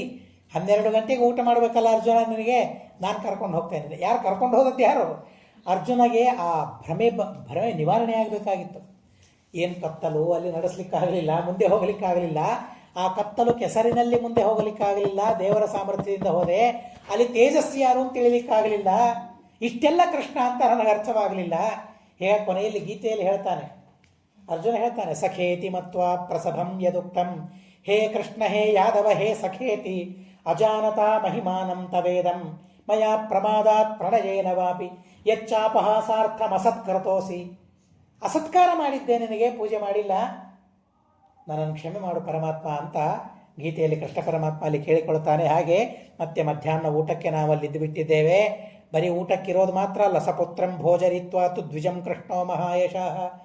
ಮಧ್ಯಾಹ್ನ ಮನೆಗೆ ಬಂದಿದ್ದೀರಿ ಬ್ರಾಹ್ಮಣ ಅಂತ ಹೇಳಿ ಬ್ರಾಹ್ಮಣನಿಗೆ ಭೋಜನ ಹಾಕಿದ, ಊಟಕ್ಕೆ ಹಾಕಿದ. 4 ಜನ ಮಕ್ಕಳಿಗೆ ಊಟಕ್ಕೆ ಹಾಕಿದ. ಏನು ಸುಗ್ರಾಸವಾದ ಭೋಜನ. ಯಾರು ಮಾಡಿದ್ರು ಅಡಿಗೆ? ಸತ್ಯಭಾಮ ರುಕ್ಮಿಣಿ ದೇವಿ ಮಾಡ್ತಾರಂತೆ ಅಡಿಗೆ ಕೃಷ್ಣನ ಮನೆಯಲ್ಲಿ. ಯಾರೋ ಸೇವಕರು ಮಾಡೋದಿಲ್ಲ, ಸ್ವಯಂ ಕೃಷ್ಣನ ಪತ್ನಿಯರು. ನಿತ್ಯ ಮುಕ್ತಳು ಲಕ್ಷ್ಮೀದೇವಿ. ನಾನೇ ಅಡಿಗೆ ಮಾಡೋದು ಅಂತ ಅಲ್ಲಿಲ್ಲ, ನಾವು ಅಂತೀವಲ್ಲ, ನಾನಾ ಅಡಿಗಿನ ಸಂಬಂಧವೇ ಇಲ್ಲ ಅಂತಂತೀವಲ್ಲ. ಸತ್ಯಭಾಮ ರುಕ್ಮಿಣಿ ಸಾಕ್ಷಾತ್ ಲಕ್ಷ್ಮೀದೇವಿಯರು ಅಡಿಗೆ ಮಾಡ್ತಾರೆ. ಆ ಅನ್ನವನ್ನು ತಿಂದ್ರಂತೆ ಅವರು. ಏನು ಪುಣ್ಯ ಅಲ್ಲ ಅವರದ್ದು, ಬ್ರಾಹ್ಮಣನದ್ದಾಗಲಿ 4 ಜನ ಮಕ್ಕಳದ್ದಾಗಲಿ. ದ್ರೌಪದಿ ದೇವಿ ಕೊಟ್ಟ ಅನ್ನವನ್ನು ತಿಂದದ್ದಕ್ಕಾಗಿ ಆ ಯತಿಗಳಿಗೆ ಮಧ್ವಾಚಾರ್ಯ ಗುರುಗಳಾಗುವ ಯೋಗ ಸಿಕ್ತು ಅಂತ ನಾವು ಕೇಳ್ತೇವೆ. ಪುರೈವ ಕೃಷ್ಣಾಕರ ಸಿದ್ಧ ಶುದ್ಧಿ ಮಧ್ವರನ್ನ ಭುಕ್ತಿಯಾಗಿಲ್ಲ ಪಾಂಡವಾಲಯೇ ವಿಶೋಧಿತಾತ್ಮ ಮಧುಕೃತ್ ಪ್ರವೃತ್ತಿ ಮಹಾಂಚಚಾರ ಅಂತ ಮಧ್ವಿಜಯದಲ್ಲಿ ಹೇಳ್ತಾರೆ. ದ್ರೌಪದಿ ದೇವಿ ಅಡಿಗೆ ಮಾಡಿದ ಪ್ರಸಂಗವನ್ನು ಮಹಾಭಾರತದಲ್ಲಿ ಕೇಳ್ತೇವೆ. ರುಕ್ಮಿಣಿ ಸತ್ಯಭಾಮೆ ಅಡಿಗೆ ಮಾಡಿದ್ದನ್ನು ನಾವು ಕೇಳ್ತೇವೆ. ಬಡಿಸ್ತಾರೆ ಅವರಿಬ್ಬರೂ ಸೇರಿ, ಸುಧಾಮ ಬಂದಾಗ ಬಡಿಸ್ತಾರೆ ಆಚೆ ಈಚೆ ನಿಂತು. ಅಂಥ ಊಟವನ್ನು ಮಾಡ್ತಾರೆ. ಧನೇನ ವರ್ಷಯಿತ್ವಾಚ ಗೃಹಂ ಪ್ರಸ್ಥಾಪಯತ್ವದ, ಧನ ವರ್ಷವನ್ನೇ ಮಾಡಿಬಿಟ್ಟಿದ್ದ, ಧನವೃಷ್ಟಿಯನ್ನು ಮಾಡಿಬಿಟ್ಟಿದ್ದಾನಂತೆ ಅವನಿಗೆ. ಮಕ್ಕಳ ಕೇಳಿದರೆ ಇಷ್ಟೆಲ್ಲ ಕೊಟ್ಟ ಪರಮಾತ್ಮ. ಬರೀ ಮಕ್ಕಳನ್ನು ಮಾತ್ರ ದೇವರು ಕೊಡೋದಿಲ್ಲ, ನನ್ನ ಭಕ್ತರಿದ್ದರೆ, ಅವರು ನನ್ನ ಭಕ್ತರಾಗಿದ್ದರೆ ಏನೆಲ್ಲ ಕೊಡ್ತೇನೆ ದೇವರು ತೋರಿಸ್ಕೊಡ್ತಾನೆ. ಈ ರೀತಿಯಾಗಿ ತಥೋ ಕೃಷ್ಣೋ ಭೋಜರಿತ್ವ ಶತಾನಿ ಬಹೂನಿ ಚ ವಿಪ್ರಾಣಾಂ ಋಷಿಕಲ್ಪಾನಾಂ ಕೃತಕೃತ್ಯೋ ಭವತ್ತದ. ಯಜ್ಞದಲ್ಲಿ ಬ್ರಾಹ್ಮಣರ ಭೋಜನ ಮಾಡಿಸ್ಬೇಕು ಅಂತ ಹೇಳಿದ್ದಾರಲ್ಲ, ನಾನು ಯಜ್ಞ ಮಾಡಿದ್ದೇನೆ, ನೀವು ಬ್ರಾಹ್ಮಣರು ಬಂದಿದ್ದೀರಿ, ಭೋಜನ ಆಗಲಿ ಅಂತ ಹೇಳಿ ಬ್ರಾಹ್ಮಣರಿಗೆ ಎಲ್ಲ ದಕ್ಷಿಣೆಯನ್ನು ಕೊಟ್ಟು ಅತ್ಯದ್ಭುತವಾಗಿರತಕ್ಕಂತಹ ವಿಚಿತ್ರವಾದ ಪ್ರಸಂಗ. ಯದ್ದರ್ಶನಾರ್ಥಂ ತೇ ಬಾಲಾಹ ಹತಾಸ್ತೇನ ಮಹಾತ್ಮನ ವಿಪ್ರಾರ್ಥಮೇಷ್ಯತೆ ಕೃಷ್ಣೋ ನಾಗಚ್ಛೇತ್ ಅನ್ಯಥೇತಿ ಚ ಬ್ರಹ್ಮತೇಜೋಮರ್ಯಂ ದಿವ್ಯಂ ಮಹದ್ದೃಷ್ಟವಾನಸಿ ಅಹಂ ಸ ಭರತಶ್ರೇಷ್ಠ ಮತ್ತೇಜಸ್ತತ್ ಸನಾತನಂ. ತೇಜಸ್ಸು ನೋಡಿದೆಯಲ್ಲ, ಆ ತೇಜಸ್ಸು ಏನು ಅಂತ ನಿನಗೆ ಗೊತ್ತಾಗಲಿಲ್ಲ, ನಾನೇ ಆ ತೇಜಸ್ಸು ತೇಜೋರೂಪದಿಂದ ಅಲ್ಲಿ ಇದ್ದೆ. ಯಾಂ ಪ್ರವಿಶ್ಯ ಭವಂತೀಹ ಮುಕ್ತ ಯೋಗ ವಿದುತ್ತಮಃ, ನನ್ನ ಅತ್ಯದ್ಭುತವಾಗಿರತಕ್ಕಂತಹ ಸನಾತನವಾದ ಲೋಕ ಅದು. ಸಾ ಸಾಂಖ್ಯಾನಾಂ ಗತಿ ಪಾರ್ಥ ಯೋಗಿನಾಂ ಚ ತಪಸ್ವಿನಾಂ ತತ್ಪದಂ ಪರಮಂ ಬ್ರಹ್ಮ ಸರ್ವಂ ವಿಭ್ರಾಜತೆ ಸರ್ವಂ ವಿಭಜತೆ ಜಗತ. ಅದು ನನ್ನ ಪರಬ್ರಹ್ಮಸ್ಥಾನ ಅದು ಅಂತ ಹೇಳಿ ಅಲ್ಲಿ ಏನೇನು ನೋಡಿದ್ವಿ ಅದನ್ನೆಲ್ಲ ತಿಳಿಸಿಬಿಡ್ತಾರೆ. ವಿಸ್ಮಿತಾಶ್ಚಾಭವದ್ರಾಜ ಸಹ ಸರ್ವೈ ಸಹೋದರೈ ರಾಜಭಿಶ್ಚ ಸಮಾನೀಯೈ ಏ ತತ್ರಾಸನ್ ಸಮಾಗತಃ. ಇಂಥ ಅದ್ಭುತವಾದ ಘಟನೆಯನ್ನು ನಾನು ಕೃಷ್ಣನ ಬಗ್ಗೆ ಅನುಭವಿಸಿದ್ದು ಅಂತ ಹೇಳಿ ಆ ಮಹಾನುಭಾವ ಅರ್ಜುನ ಹೇಳ್ಕೊಳ್ತಾನೆ. ಸಂಕೋಚ ಮಾಡ್ಕೊಳ್ಳೋದಿಲ್ಲ, ಸರ್ವಥಾ ಸಂಕೋಚ ಮಾಡ್ಕೊಳ್ಳೋದಿಲ್ಲ. ನನಗೆ ಅಹಂಕಾರ ಬಂದಿತ್ತು ಆ ಸಂದರ್ಭದಲ್ಲಿ, ಇಷ್ಟೆಲ್ಲ ನಾನು ದೊಡ್ಡವನು ಅಂತ ತಿಳಿದಿದ್ದೆ, ನಾನೇನು ದೊಡ್ಡವನು, ಆ ಕೃಷ್ಣ ಸರ್ವೋತ್ತಮ ಅಂತ ಹೇಳಿ ಕೃಷ್ಣನ ಸರ್ವೋತ್ತಮತ್ವವನ್ನು ತಿಳಿಸ್ತಾರೆ. ಇತಿ ಶ್ರೀ ಮಹಾಭಾರತೆ ಕಿಲೇರು ಹರಿವಂಶೆ ಚತುರ್ದಶಾಧಿಕ ಶತತಮೋಧ್ಯಾಯ ಅಸ್ಮದ್ಗುರುವಂತರ್ಗತ ತಾತ್ವಿಕ ದೇವತಾಂತರ್ಗತ ಭಾರತೀರಮಣ ಮುಖ್ಯ ಪ್ರಾಣಾಂತರ್ಗತ ಶ್ರೀಕೃಷ್ಣಾರ್ಪಣಮಸ್ತು. ಅಕ್ಷರಂ ಕರ್ಮ ಯಸ್ಮಿನ್ ಪರೇ ಸ್ವರ್ಪಿತಂ ಪ್ರಕ್ಷರಂ ಯಾಂತಿ ದುಃಖಾನಿ ಯನ್ನಾಮತಃ ಅಕ್ಷರೋ ಯೋ ಅಜರಃ ಸರ್ವದೇವಾಮೃತಃ ಕುಕ್ಷಿಗಂ ಯಸ್ಯ ವಿಶ್ವಂ ಸದಾ ಅಜಾದಿಕಂ ಪ್ರಣರಾಮೋ ವಾಸುದೇವಂ ದೇವತಾಮಂಡಲಾಖಂಡಮಂಡನಂ. ಹರಿ ಓಂ ಹರಿ ಓಂ ಹರಿ ಓಂ. ಅನೇನ ಭಾವಿಯತ್ ಪುಣ್ಯಂ ತದಾಪ್ನೋತು ಗುರುಂ.